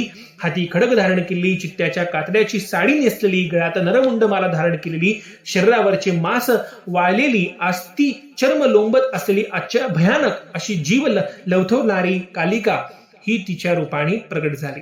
आपले अतिविशाल असे मुख पसरून नेत्रातून क्रोधाच्या ज्वाला बाहेर टाकत आणि प्रचंड आरोळ्या देत ती भयानक अशा स्वरूपात त्या राक्षस सैन्याशी युद्ध करण्यास पुढे सरसावली. तिने सपळाईने आपल्या हातीच्या अनेक शस्त्रांचा वापर करीत त्या असुर सैन्याचा नाश करण्यास प्रारंभ केला. ती आपल्या विस्तारलेल्या हाती येणारे रथ, त्यांचे सारथी, त्यावरील वीर यांना उचलून सरळ आपल्या मुखात टाकीत होती. त्यांना कडाकडा मोडून खात होती. ती रथांच्या बरोबर हत्ती, घोडे, त्यावरचे महावीर योद्धे यांचे घास भक्षण करीत प्रचंड मोठ्या आरोळ्या देत रणांगणात एकच हाहाकार माजवित होती. तिने दिसेल त्याला गिळंकृत करण्याचा जणू काही सपाटा लावला होता. ती आपल्या हातीच्या शस्त्रांनी राक्षस वीरांना लिलया हिमसदनात धाडत होती. राक्षस सैन्यांचा मोठा संहार चालू होता. तिला आवरणे हे कुणासही शक्य होत नव्हते. अशा प्रकारे आपली पहिली राक्षस वीरांची संरक्षण फळी कामी आलेली पाहून आणि असुर सेनेचा तो भयानक संहार पाहून महापराक्रमी चंड राक्षसा स्वतः देवीवर चाल करून पुढे आला. त्याने देवीवर असंख्य बाणांचा वर्षाव केला. जणू काही ती भयानक देवी त्या बाणांच्या छत्राखाली काही काळासाठी झाकलीच गेली. त्यावेळी काही राक्षस वीरांनी जी चक्री देवीवर सोडली ती तिने लिलया घेऊन टाकली. तिच्या आवेशाने प्रचंड मोठ्या सिंहनादी गर्जनेने 10 दिशा ठिकाणी दणाणून गेल्या. आपल्या बाणांच्या वर्षावाखाली ती देवी झाकली गेली आणि असे त्या चंड राक्षसास वाटत असताना ती इतक्या आवेशाने ते आवरून फोडून त्या ठिकाणी बाहेर आली की चंड हा तिच्याकडे डोळे विस्फारून पाहतच राहिला. तोच देवीने तिच्या जवळ आलेल्या त्या चंड राक्षसास एका हाताने ओढून आणि दुसऱ्या हाताने त्याच्यावर तलवारीचा वार करीत त्याचे शिर धडा वेगळे केले. चंड राक्षस मारला गेला. आपला भाऊ चंड ह्यास अशा प्रकारे देवीने मारलेले पाहून त्याचा भाऊ मुंड राक्षस हा आवेशाने देवीवर चाल करून आला. त्याने देवीवर एका शस्त्राघातही केला, पण त्याच वेळी देवीने मोठ्या चपळाने तो वार चुकवला. आपल्या हातीच्या खडगाचा त्या मुंड राक्षसा शिरावर आघात करून भावापाठोपाठ त्यालाही यमलोकी पाठवले. एका मागोमाग चंड आणि मुंड ह्या महावीरांचा वध झालेला पाहून पराजित झालेली राक्षस सेना जीव मुठीत धरून वाट फुटेल तिकडे धावत सुटली. त्या धावीत अनेक राक्षस एकमेकांवर आढळून आपटून मरण पावले. कालिका देवीने ती चंड आणि मुंड राक्षसांची शिरकमल्या हातात घेतली आणि विजयाची ललकारी देत ती कालिका देवी ज्या मूळ देवतेनं या ठिकाणी प्रकट झालेली होती त्या देवी समोर येऊन उभी राहिली. कालिका त्या मूळ देवतेस वंदन करून म्हणाली, हे देवी, घे तुझ्या शत्रूंची ही शिरकमले मी तुला भेट म्हणून या ठिकाणी आणलेली आहेत. तेव्हा त्या दैत्य शिरकमलांकडे पाहून देवी गौरी प्रसन्नतेने या ठिकाणी हसली. त्या कालिकेच्या पराक्रमाची स्तुती करीत ती म्हणाली, हे कालिके, तू आजवर रणांगणावर अतुल पराक्रम करून ह्या चंडमुंड दैत्यांचा संहार केला, म्हणून इथून पुढे तू भक्तगणांमध्ये देवी चामुंडा या नावाने या ठिकाणी प्रसिद्ध होशील. तेव्हा ती कालिका देवी म्हणाली, माते, हा सारा पराक्रम तुझाच आहे, ही लीला तुझीच आहे, मी फक्त निमित्त मात्र आहे. आता मी या चंडमुंडांचा जसा वध केला तसा यापुढील संभाव्य युद्धात त्या शुंभ आणि निशुंभ यांचा संहार कर, असे म्हणून देवीस विनम्र अभिवादन करून ती कालिका चामुंडा ही पाहता पाहता त्या मूळ देवीच्या रूपात एक रूप झाली. पुनश्च त्या शांत प्रसन्न सुहास देवतेचे सर्वांना दर्शन झाले.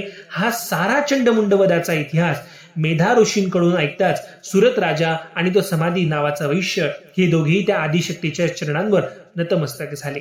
या ठिकाणी मार्कंडेय पुराणातील सार्वर्णिक मनवंतर काळातील चंडमुंड वध वर्णन सांगणारा श्री दुर्गा सप्तशतीचा 7वा अध्याय ठिकाणी पूर्ण होतो. सर्व मंगल मांगल्ये शिवे सर्वार्थ साधिके शरण्ये त्र्यंबके गौरी नारायणी नमोस्तुते. अध्याय 8वा रक्तबीज राक्षसाचा वध. या अध्यायाचा प्रारंभ हा शिवा देवीच्या मंगल ध्यानाने झालेला आहे. तिचे ध्यान रूपदर्शन कसे आहे हे सांगताना मार्कंडेय ऋषी असे म्हणतात की मी त्या अनिमादी सिद्धीच्या दिव्य प्रभेने उजळून निघालेल्या सर्वत्र आपल्या दिव्य तेजाचा प्रकाश पसरवणाऱ्या श्री शिवा अर्थात भवानी देवीस विनम्र भावे वंदन करतो. ही देवी आरक्त अनुरागी आणि निज भक्तांना सदैव मंगल असे आशीर्वाद देणारी आहे. तिच्या नेत्रात अपार असा करुणेचा सागर भरलेला आहे. तिने भक्त रक्षणार्थ आपल्या हातात धनुष्यबाण, पाश, चाप, अंकुश आणि खडग धारण केलेले आहे. अशी ही मी ध्यान करीत असलेली शिवप्रिया भवानी आमचे सदैव कल्याण करो. मेधा ऋषी सुरतराज आणि समाधी वैशात सांगतात की मागच्या अध्यायात आपण देवीने त्या चंड आणि मुंड हा महादैत्यांचा वध केला, सकल राक्षस सेनेची धूळधान उडवली हा भाग श्रवण केला. ही वार्ता जेव्हा काही सैनिकांनी येऊन शुंभासुरास दिली ती ऐकून त्याचा क्रोध अनावर झाला. तो दात ओट खाऊ लागला. रागारागाने आपल्या हाताच्या मुठी आळू लागला. त्याने आपल्या अधिकाऱ्यांना बोलावून घेतले. तो म्हणाला की जा आपली प्रचंड मोठी सेना जागी करा, अनेकांची मदत घ्या, सर्व तयारीनिशी त्या उन्मत्त देवीशी निकाराचा संग्राम करण्यासाठी तयार व्हा. शुंभासुराने आदेश दिला की उदायुध नावाच्या दैत्याने 86 सैन्याच्या तुकड्या घेऊन, कंबू दैत्याने 84 सैन्याच्या तुकड्या घेऊन प्रस्थान करावे. त्याच्यासोबत कोटी वीर्य जातीचे 50 दैत्यकुळे, धूम्र जातीचे 100 दैत्यकुळे यांनी युद्धात माझ्या बाजूने युद्धास जावे, सर्वांनी ह्या आज्ञेचे त्वरित पालन करावे. तसेच कालक, दौर्हर्य, मौर्य व कालके ह्या असुर सरदारांनी आपापल्या तुकड्यांनी नेतृत्व करावे. या प्रकारे सर्व सेना सज्ज करून सर्वांना एकत्र घेऊन दैत्यराज शुंभ हा देवीसोबत युद्ध करण्यासाठी निघाला. त्याने दैत्यांचा मोठा आधार असलेले महापराक्रमी असुरश्रेष्ठ रक्तबीज ह्यासही सोबत घेतले. ही एवढी मोठी प्रचंड सेना घेऊन दैत्यराज शुंभ हा युद्धास येत आहे हे पाहून देवीने एक प्रचंड मोठी अशी गगनभेदी गर्जना केली. ती उठून उभी राहिली. तिने मोठ्या वीरश्रीने आपल्या हातीच्या धनुष्याचा मोठा टणकार केला. त्याच्या दीर्घ आवाजाने अवघे त्रिभुवन हादरून गेले. देवीचे वाहन सिंह तो पण आरोळी देऊ लागला. देवीने त्यावेळी प्रचंड असा घंटानादही करण्यास सुरुवात केली. जणू ते देवदेवतांना संकेतच होता. इकडे मूळ देवी भवानी गौरी ही जशी का त्या संभाव्य संग्रामात सज्ज झाली तशी तिच्या शरीरातून काली ही शक्ती बाहेर पडली. त्यापुढे येत असतानाच युद्ध आणि युद्धनीती निपुण राक्षस वीरांनी त्या देवीस तिच्या सिंहात चारी बाजूने घेरले. तेव्हा या महायुद्धात त्या भवानी देवते सहाय्य करण्यासाठी तिथे ब्रह्मा, विष्णू आणि महेश या 3 प्रमुख देवता आणि अन्य मान्यवर देवताही उपस्थित झाल्या. त्यांच्या प्रत्येकाच्या शरीरातून तेजाच्या रूपाने एक एक देवी प्रकट झाली. त्या देवता सर्व शस्त्रास्त्रांनी सुसज्ज होत्या. ज्या ज्या देवतेच्या रूपा आणि गुणाप्रमाणे त्यांच्या त्या देवता होत्या. त्या वाहनावर बसून देवीच्या सहाय्यासाठी अवतीर्ण झाल्या होत्या. जसे की ब्रह्मदेवाच्या शरीरातून व्यक्त झालेली शक्ती देवता ही हंसाच्या विमानात बसलेली, हाती अक्षवणा घेतलेली, सूत्र आणि कमंडलू धारण केलेली होती. तिचे नाव ब्रह्माणी. वृषभावर आरूढ झालेली, हाती त्रिशूल घेऊन आलेली, नागाची वेटोळी परिधान केलेली शिवाजी ही शक्ती ती माहेश्वरी होय. मयुरावर आरूढ झालेली, आपल्या हाती शक्ती धारण करणारी कार्तिकेयाची जी शक्ती ती कौमारी. हाती शंख, चक्र, गदा, पद्म घेऊन गरुडावर बसून आलेली देवी ही वैष्णवी देवी होय. इंद्राच्या ऐरावतावर या ठिकाणी बसून हाती वज्र घेऊन आली ती ऐंद्रिय देवी होय. श्रीहरीच्या शक्तीने वाराही अर्थात वराह देहधारी अशी प्रकट झाली. तर नरसिंहाच्या रूपात देवी नारसिंही या ठिकाणी प्रकट झाली.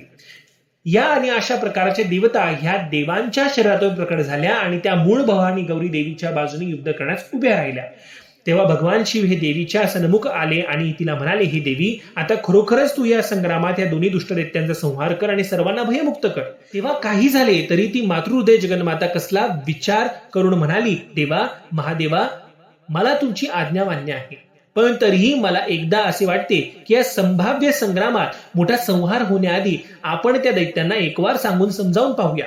तेव्हा माझी आपणास अशी विनंती आहे की आपण माझे दूत म्हणून त्या दैत्यराजाकडे जा. त्यास माझा निरोप सांगा की माझी अशी इच्छा आहे की दैत्यांनी पाताळ लोकी निघून जावे, तिथे सुखाने राज्य करावे, देवदेवतांना, मानवांना, दैत्यांना मुक्त या ठिकाणी करावे, धर्माचरणासाठी मुभा असावी, यज्ञ, याग, होम, हवने परत चालू व्हावे, देवांना त्यांचा यज्ञ भाग आणि शक्ती मिळावी, मानवही पृथ्वीवर सुखसमाधाने राहावे, आसुरांनी पाताळात राज्य करावे, अवघे त्रैलोक्य या ठिकाणी शांत, सुखी, समाधानी राहावे.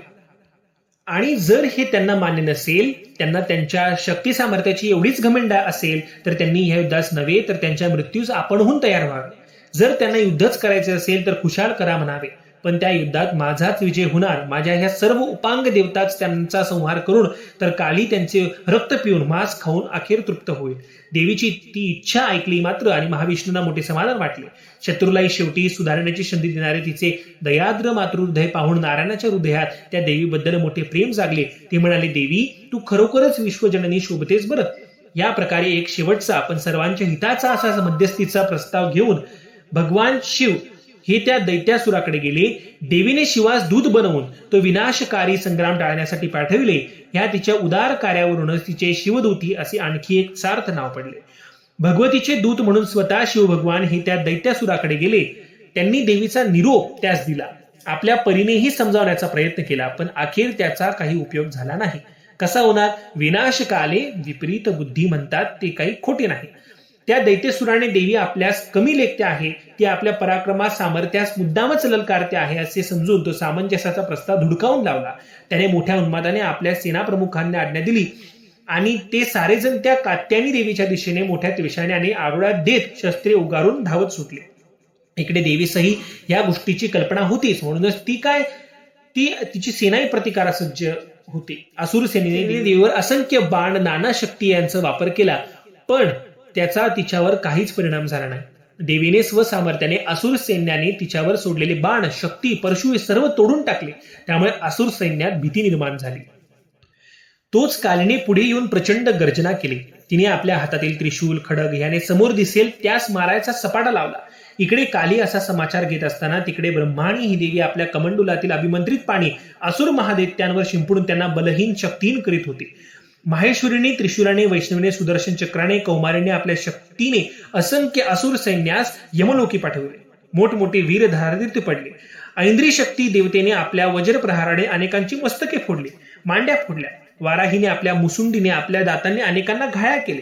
अनेक जण या संग्रामात मरणोमुखी पडले, तर अनेक जण अपंग झाले. सिंह आणि नारसिंही देवतेने तर अनेकांच्या नरडीचे घोटच घेतले.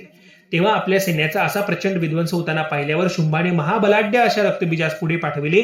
त्या असुराच्या पुढे आलेल्या पाहून इंद्राची ऐंद्री ही शक्ती त्याच्याशी युद्ध या ठिकाणी करू लागली. तिने त्या रक्तबीजावर शस्त्राचा आघात करताच त्याच्या अंगातून रक्ताच्या चिरकांड्या बाहेर पडल्या. पण आश्चर्याची गोष्ट अशी की त्याच्या जमिनीवर पडलेल्या रक्ताच्या प्रत्येक थेंबाथेंबातून त्याच्यासारखेच पराक्रमी असुर निर्माण झाले.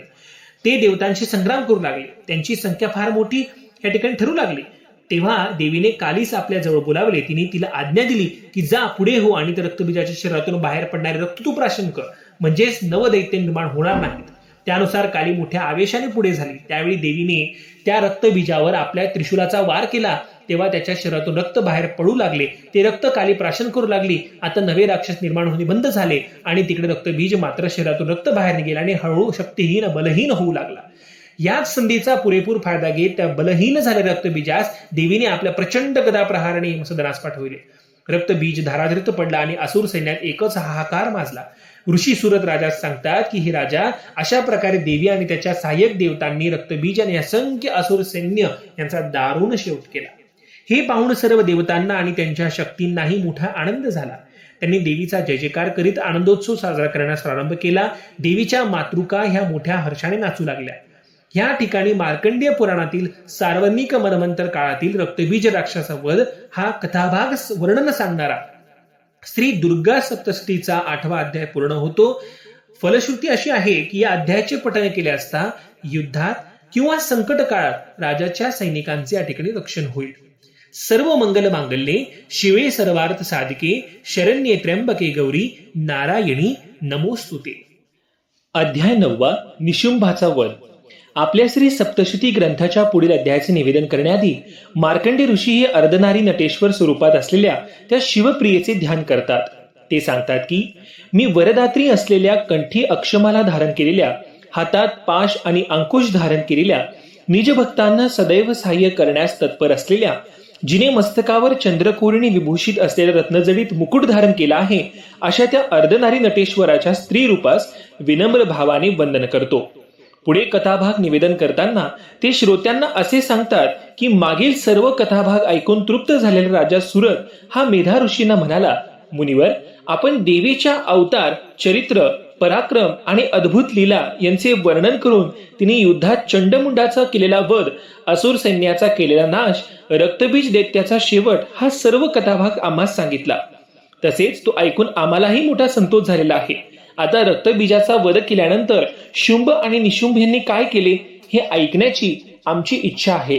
तेव्हा आपण कृपा करून आम्हास तो भाग निवेदन करा. ऋषी सांगू लागले की हे राजन, जेव्हा शुंभ निशुंभ यांना चंडमुंडाच्या पाठोपाठ त्या देवीने रक्तबीजाचाही वध केल्याची वार्ता समजली, तेव्हा त्यांच्या तळपायाची आग पार मस्तकात गेली. ते क्रोधाने पेटून उठले. आता त्या दोन्ही बंधूंनी असा विचार केला की आता ते काही नाही, आता आपणच समक्ष जायचे व त्या देवीशी युद्ध करायचे आणि त्या दैत्य संहारिणी देवीचा नायनाट करायचा. आपल्या सर्व शूरवीरांच्या मृत्यूचा पुरेपूर वचपा काढायचा. हा निश्चय होताच त्यांनी सर्व व्यवस्था केली. पुन्हा सैन्याची मोर्चे बांधणी केली. नवनवी अस्त्रशस्त्रे सोबत घेतली. आपापल्या रथावर विराजमान होऊन ते दोघेही रणभूमीवर येऊन दाखल झाले.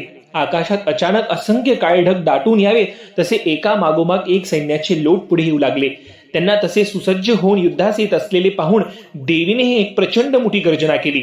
तिने आपल्या सर्व सहाय्यक देवता आणि सैन्य यांना सज्ज होण्यास उद्युक्त केले. प्रथम उभयंतांनी एकमेकांवर बाणांचा वर्षाव करण्यास सुरुवात केली. राक्षसांच्या कडून देवीच्या सैन्यावर होणारा बाणांचा वर्षाव देवी आपल्या बाणांनी मोडून काढत होती, पण राक्षस सेनेवर होणारा वर्षाव त्यांना काही रोखता येत नव्हता. परिणामी राक्षस सैन्याची हानी होत होती. तेवढ्यात निशुंभ हा आपल्या हातातील रत्नजडीत तलवार घेऊन देवीच्या अंगावर धावून आला.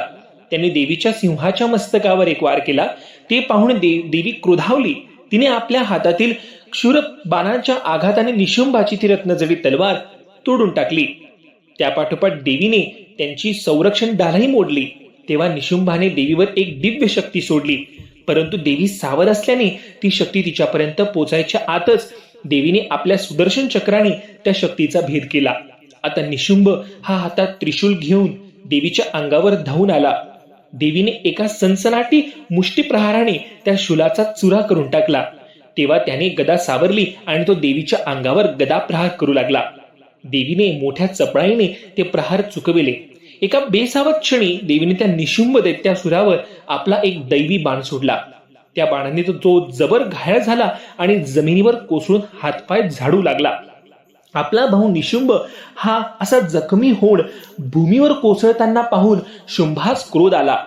तो एका आवेशाने देवीवर चाल करून आला. शुंभास आपल्या रोखाने येताना पाहून देवीने शंखनाद केला. तो शंखाचा आवाजानं पाठोपाठ केलेला धनुष्य टंकाराचा आवाज हे इतके प्रचंड होते की त्यांनी अवघे त्रिभुवन दणाणून गेले. त्याच वेळी शिवदूतीने म्हणजेच देवी उपहासात्मक असे हास्य केले. त्यांनी तो दैत्य चिडला. त्याने देवीवर अग्निबाणांचा प्रयोग केला. त्यावर जलदास्त्राचा वापर करून देवीने तो अग्निबाणाचा प्रयोग मोडून काढला. उभयंतांनी परस्परांवर विविध बाणांचा उपयोग केला, पण कोणीच कोणास हात जाईना. तेव्हा आता ह्या देवीवर अस्त्रशस्त्रांचा काही उपयोग होत नाही हे पाहून त्या दैत्याने मायावी शक्तीचा वापर करायचे ठरवले. त्याने एका क्षणात स्वतः असंख्य हात निर्माण करून तो त्या हातांनी देवीस धरण्यासाठी पुढे आला. तेव्हा देवी त्यांच्या हातांच्या आवरणाखाली झाकली गेली, पण ती पूर्ण सावध होती. आता तिला तो असुर हवा तेवढा जवळ आला होता. देवीने संधी साधली आणि आपल्या हातातील त्रिशूलाचा महादेवांचा स्मरण करून त्यावर इतक्या जोराने प्रहार केला की तो राक्षसराज दुसऱ्या क्षणी बेशुद्ध होऊन धरणीवर कोसळला. तेवढ्यात पूर्वी कोसळलेला निशुंभ हा सावध झाला, सावरला आणि तो कालिका देवीवर चाल करून आला. त्याने देवी आणि तिचे वाहन सिंह यांना घायल केले. तसेच त्याने देवीवर आघात करण्यासाठी आपल्या हातीची गदा उचलली आणि ती उगारून तो देवीवर चालून आला. तेव्हा देवीने आपल्या हातीच्या तलवारीने त्या गदेचेच 2 तुकडे करून टाकले. मग आपल्या हातीचा त्रिशूल सरसावून देवी त्या निशुंभावर चाल करून आली. तिने त्यास एका लाथेत खाली पाडले. आपल्या हातीचा त्रिशूल त्याच्या छातीत भोसकला. त्यावेळी त्या महाबलशाली राक्षसाच्या फुटलेल्या छातीतून दुसरा एक महाबलाढ्य असा पुरुष निर्माण होऊ लागला.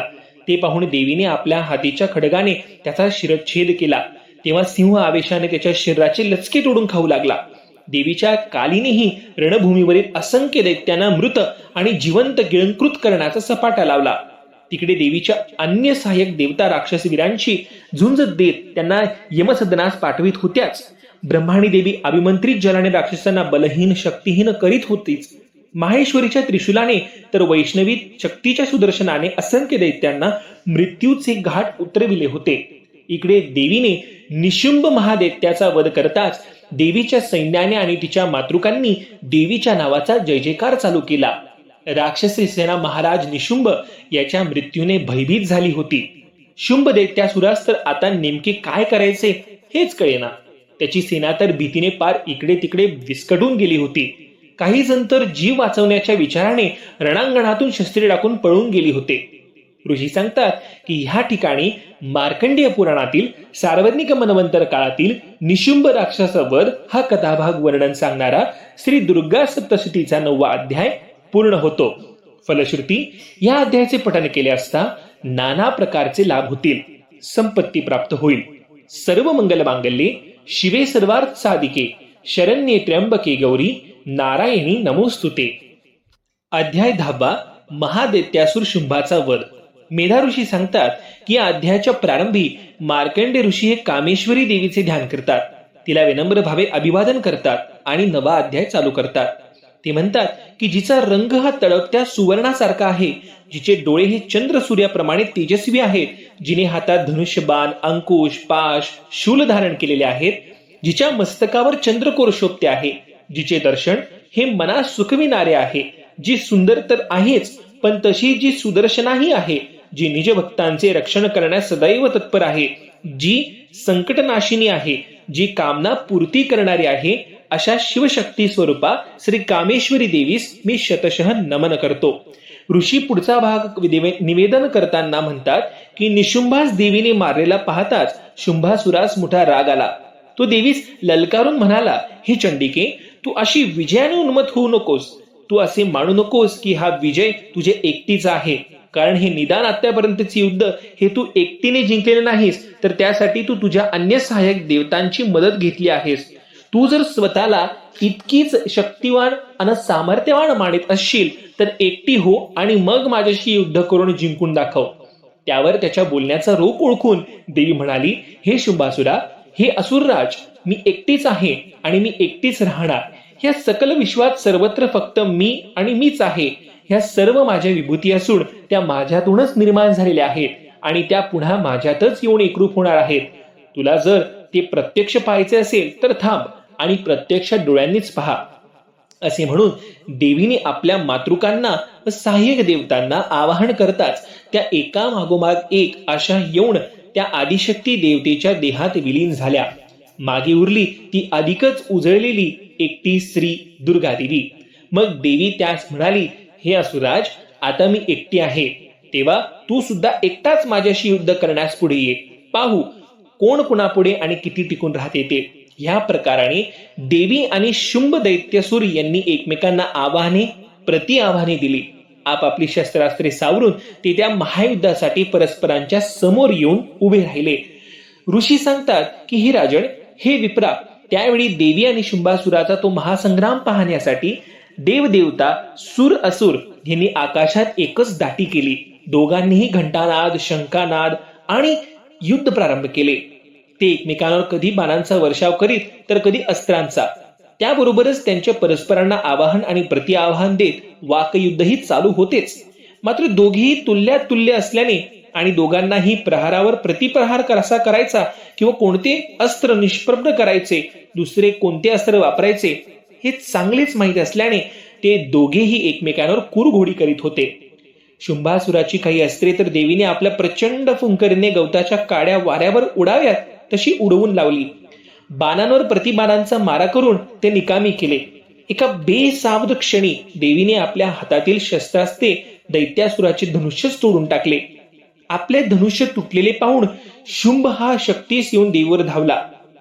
त्याने देवीच्या रोखाने ती शक्ती फेकली, पण ती शक्ती तिच्यापाशी पोचण्याच्या आधीच देवीच्या सुदर्शन चक्राने त्या शक्तीचा भेद करून तिचे तुकडे तुकडे केले. तेव्हा तो दैत्यराज आपली रत्नजडी तळपती तलवार घेऊन देवीच्या अंगावर वार करण्यास धावला. देवीने आपल्या धनुष्यातून एक बाण सोडला. त्या बाणाने त्या तलवारीचे आणि संरक्षणासाठी पुढे केलेल्या ढालीचे तुकडे झाले. मग देवीने आपला पवित्रा बदलला आणि ती त्याच्या सैन्याचा विनाश करू लागली. आपले हत्ती, घोडे, रथ हे एका मागोमाग कोलमडून पडताना पाहून त्या शुंभासुराचा राग अनावर झाला. त्याने मायावी शक्तीचा वापर करायचे ठरवले.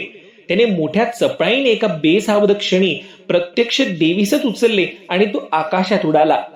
त्या दोघांनाही असे आकाशात कोणताच आधार नसतानाही एकमेकांची विलक्षण युद्ध करताना पाहून सर्व देवदेवता, ऋषी, मुनी, राक्षस, यक्ष, किन्नर, गण, गंधर्व यांना मोठे आश्चर्य वाटले. इतकेच नाही तर आता पुढे काय होणार या भीतीने तर कित्येकांच्या हृदयात धडकीच भरली. तिथे आकाशातही कधी अस्त्रशस्त्रांच्या आधारे तर कधी परस्परांवर मुष्टीघात करून ते दोघे एकमेकांची चिवट झुंज देत होते. बराच काळ त्या शुंभासुरास असे झुंजविल्यानंतर देवीने त्यास पकडले. त्याच्या छातीवर मुष्टीप्रहार केला. तो तोल जाऊन खाली पडत असताना देवीने मोठ्या चप्पळने त्याचा पाय धरला. त्या स्वतःच्या भोवती गरागरा फिरवले आणि मग देवीने त्यास इतक्या जोराने जमिनीवर आपटले की तो वेगाने खाली येऊ लागला. आता आपण जमिनीवर कोसळणार आणि आपला कपाळ मोक्ष होणार हे लक्षात येताच त्याने स्वतः भोवती एक अशी काही गिरकी घेतली की त्यामुळे तो खाली न कोसळता अलगद जमिनीवर येऊन उभा राहिला. तेव्हा देवीने वेगाने खाली आली. देवी समोर पाहून तो संतापलेला, चिडलेला, रागावलेला, पराभूत होऊ पाहणारा शंभासूर तिच्या अंगावर द्वेषाने धावला. त्याबरोबर देवीनेही वेगाने आपल्या हातीच्या त्रिशूलाचा त्याच्या छातीवर मारा करून त्यास खाली पाडले. शुंभासुराच्या शरीरातून रक्ताचे पाठ वाहू लागले आणि पाहता पाहता तो दैत्यासूर गतप्राण झाला. ऋषी सांगतात की या प्रकारे जसे का देवीने त्या शुंभासुरासही यमसदनास पाठविले हे पाहताच देवीच्या नावाचा जय जयकार करीत सुरनर देवता यांनी देवीवर पुष्पवृष्टी केली. त्या नावाच्या जय जयकारांनी तिन्ही भुवने दणाणून गेली होती. सर्वत्र एकच आनंदाने, उत्साहाचे, विजयाचे, मुक्तीचे वातावरण निर्माण झाले. देवदेवता मुक्त कंठाने देवीची नाना प्रकारे स्तुतीस्तवने गाऊ लागली. ऋषी म्हणाले, हे राजा, या प्रकारे ते दैत्यबंधूंचा नाश होताच देवदेवता मुक्त झाल्या. लोक आनंदले. धर्माचरणाचे मार्ग मोकळे झाले. पुन्हा यज्ञयाग, होम हवने होऊ लागली. देवतांना त्यांचे राज्य, पदे, अधिकार प्राप्त झाले. त्यांना पुन्हा यज्ञाचे हविर्भाग मिळू लागल्याने त्यांच्या शक्ती सामर्थ्यात वाढ होऊ लागली. जो तो आपापल्या स्वधर्माप्रमाणे आचरण करू लागला. विश्वात पुनश्च एकवार शांती, सुखसौख्य आणि समाधानाचे साम्राज्य निर्माण झाले. हे राजन, या प्रकारे त्या भक्त रक्षिणी देवतेने आपले दिलेले अभिवचन खरे करून दाखवले. ती आदिशक्ती देवता हीच सकल विश्वाची जननी, संवर्धिनी आणि संरक्षिणी आहे, ते पुन्हा एकवार सिद्ध झाले. या ठिकाणी मार्कंडेय पुराणातील सार्वजनिक मनवंतर काळातील महादैत्यासुर शुंभ याच्या वधाचा कथाभाग वर्णन सांगणारा श्री दुर्गा सप्तशतीचा हा 10वा अध्याय पूर्ण होतो.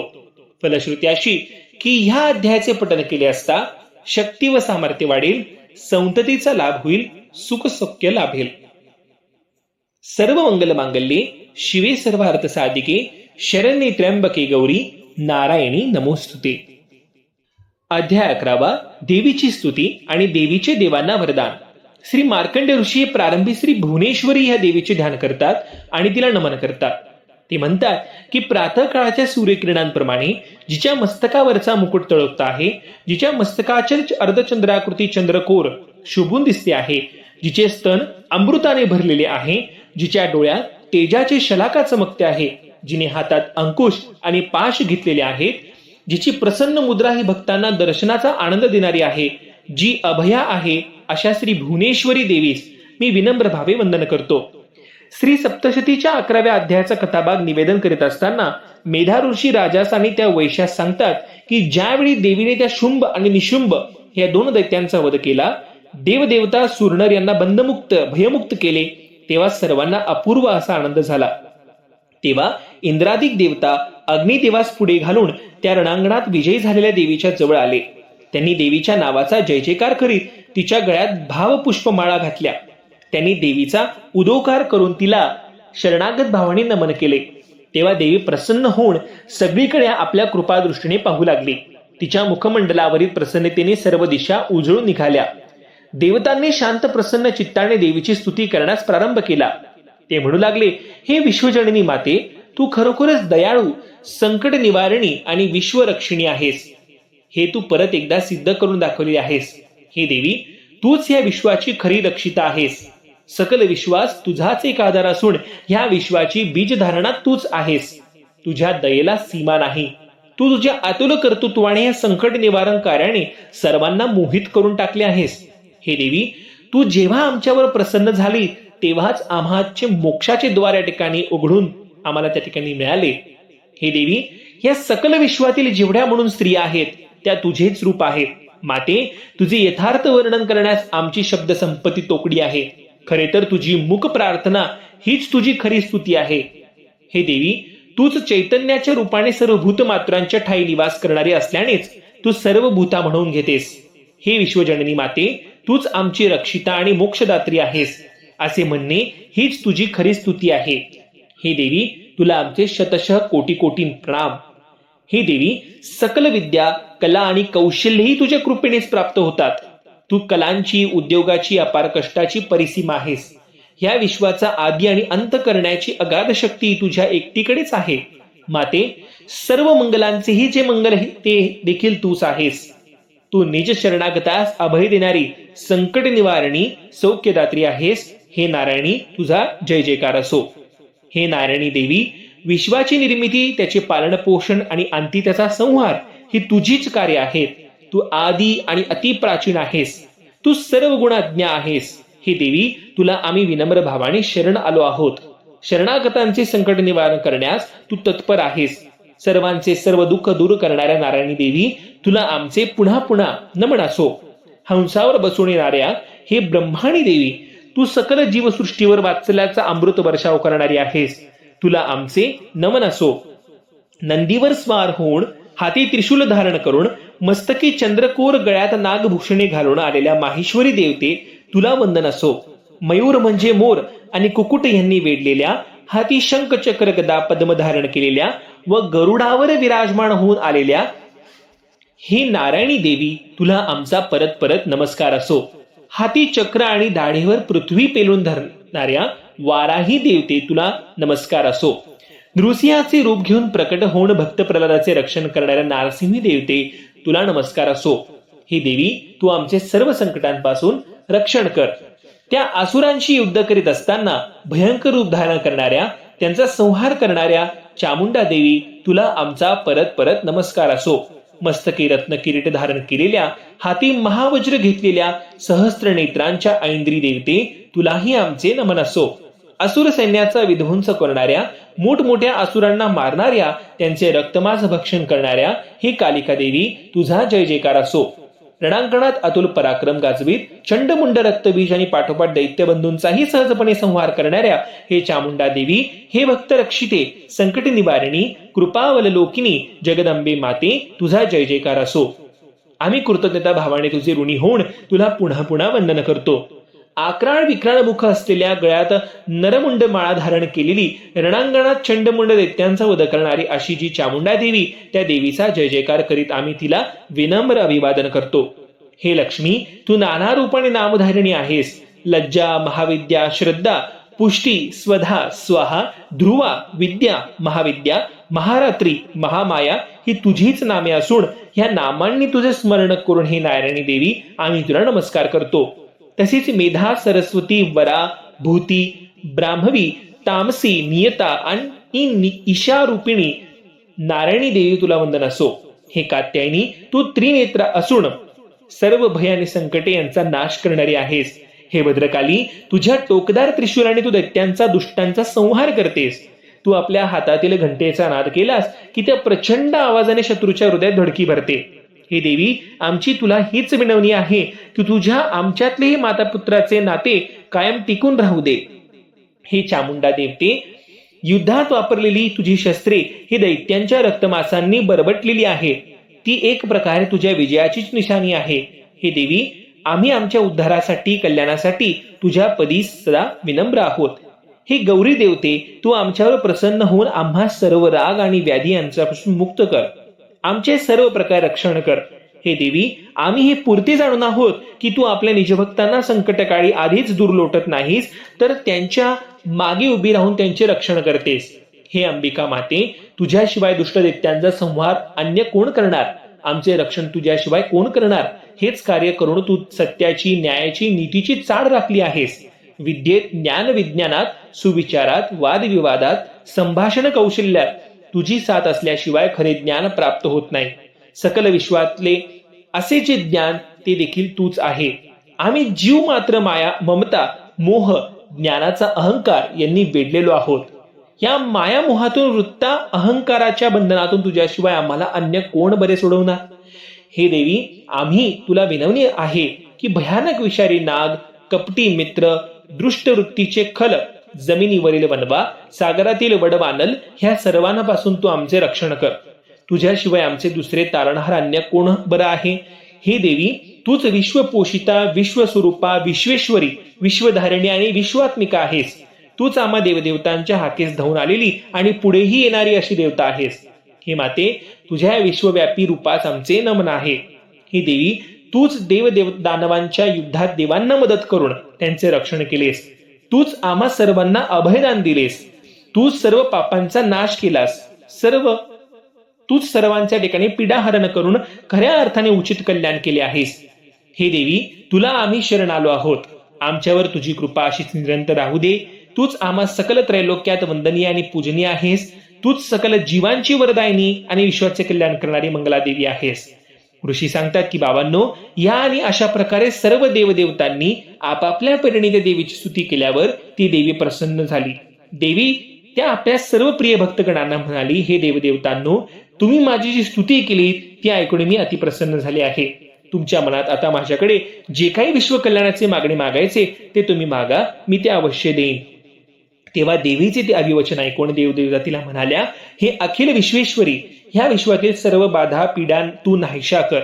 ज्या ज्या वेळी तुझ्या भक्त भाविकांवर कोणत्याही प्रकारचे संकट येईल तेव्हा तू त्यांची रक्षिता हो. आम्ही तुला संकटकाळी हाक मारताच तू आमच्या हाकेच्या ठिकाणी धावून ये. आमच्यावर आक्रमण करणाऱ्या शत्रूंचा तू नाश कर. त्यावेळी भूत भविष्याचा वेध घेत देवी त्या देवदेवतांना भक्त भाविकांना अभिवचन देताना म्हणाली, हे देवदेवतांनो, हे माझ्या प्रिय भक्तांनो, आता मी काय सांगते ते नीट ऐका. वैवस्व मन्वंतरामधील 28व्या युगात पुन्हा शुंभ आणि निशुंभ ह्या नावाचे 2 दैत्य निर्माण होतील. ते त्रैलोकात धुमाकूळ घालतील. तेव्हा मी नंद गोपाच्या घरी उदरी जन्म घेऊन विंध्याचल पर्वतावर जाऊन मी त्या दोन्ही दुष्ट राक्षसांचा नाश करीन.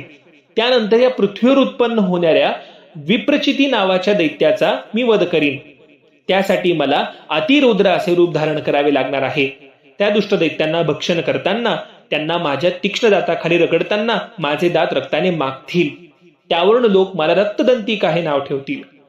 भूलोकीचे जे भक्त त्या रूपाचे स्मरण, भजन, पूजन आणि नामस्मरण करतील त्यांच्यावर मी प्रसन्न होईल. त्यानंतर या सकल सृष्टी महाभयंकर असा दुष्काळ पडेल. पाऊस पडणार नाही. नद्या, नाले, ओढे, विहिरी आटून जातील. पाण्याशिवाय जीव तडफडू लागतील. पाणी पाणी म्हणून प्राण सोडतील.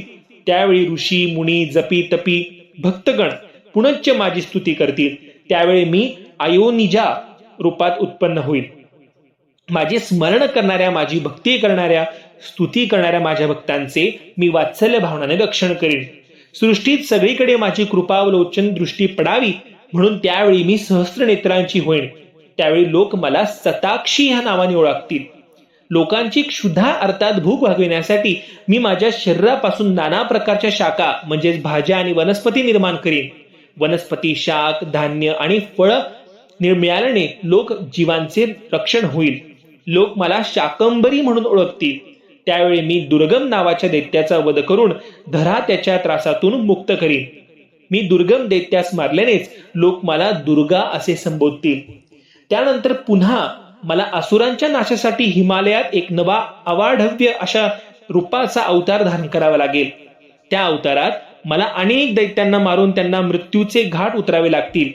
माझ्या त्या विशाल रूपामुळेच मी लोकांमध्ये भीमादेवी म्हणून ओळखली जाईल. पुढे जेव्हा अरुण नावाचा एक दैत्य हा त्रैलोक्यास पीडा करील तेव्हा मी एका 6 पायाच्या मोठ्या अळीचे रूप धारण करून त्याचा वध करीन. त्यावरून लोक मला भ्रामरी देवी असे संबोधतील. ह्या प्रकाराने पुढे भविष्य काळातही जेव्हा जेव्हा म्हणून हे दुष्ट, हे असुर, हे दैत्य माझ्या भक्त भाविकांना आणि माझ्या उपासकांना त्रास देतील, त्यांना नाना प्रकारच्या पीडा करतील, त्यावेळी मी निज भक्त रक्षणासाठी विविध रूपे घेऊन प्रकट होईन आणि त्यांच्या संकटाचे निवारण करून माझे भक्त रक्षणाचे ब्रीद खरे करीन. देवीच्या प्रत्यक्ष मुखातून ते आणि तशा प्रकारचे अभिवचन ऐकताच सर्व देवदेवता, ऋषी, मुनी, भक्त भाविकांना याची खात्री झाली की ही देवी आपले पुढेही पिढ्यानपिढी रक्षण करणार आहे. तेव्हा अति संतोषाने त्यांनी पुन्हा एक वार देवीच्या नावाचा जय जयकार केला आणि आपल्या मनातला आनंद व्यक्त केला. या ठिकाणी मार्कंडेय पुराणातील सार्वत्रिक मनवंतर काळातील देवदेवतांनी देवीच्या केलेल्या स्तुती वर्णाचा आणि देवीने भक्तांना दिलेल्या अभिवचनाचे वर्णन सांगणारा श्री दुर्गा सप्तशतीचा हा 11वा अध्याय पूर्ण होतो. फलश्रुती अशी की या अध्यायाचे पठन केले असता इष्ट लाभ होईल, चिंता दूर होऊन भक्ती वाढेल, अंतिम मोक्षाची प्राप्ती होईल. सर्व मंगल मांगल्ये शिवे सर्वार्थ साधिके शरण्ये त्र्यंबके गौरी नारायणी नमोस्तुते.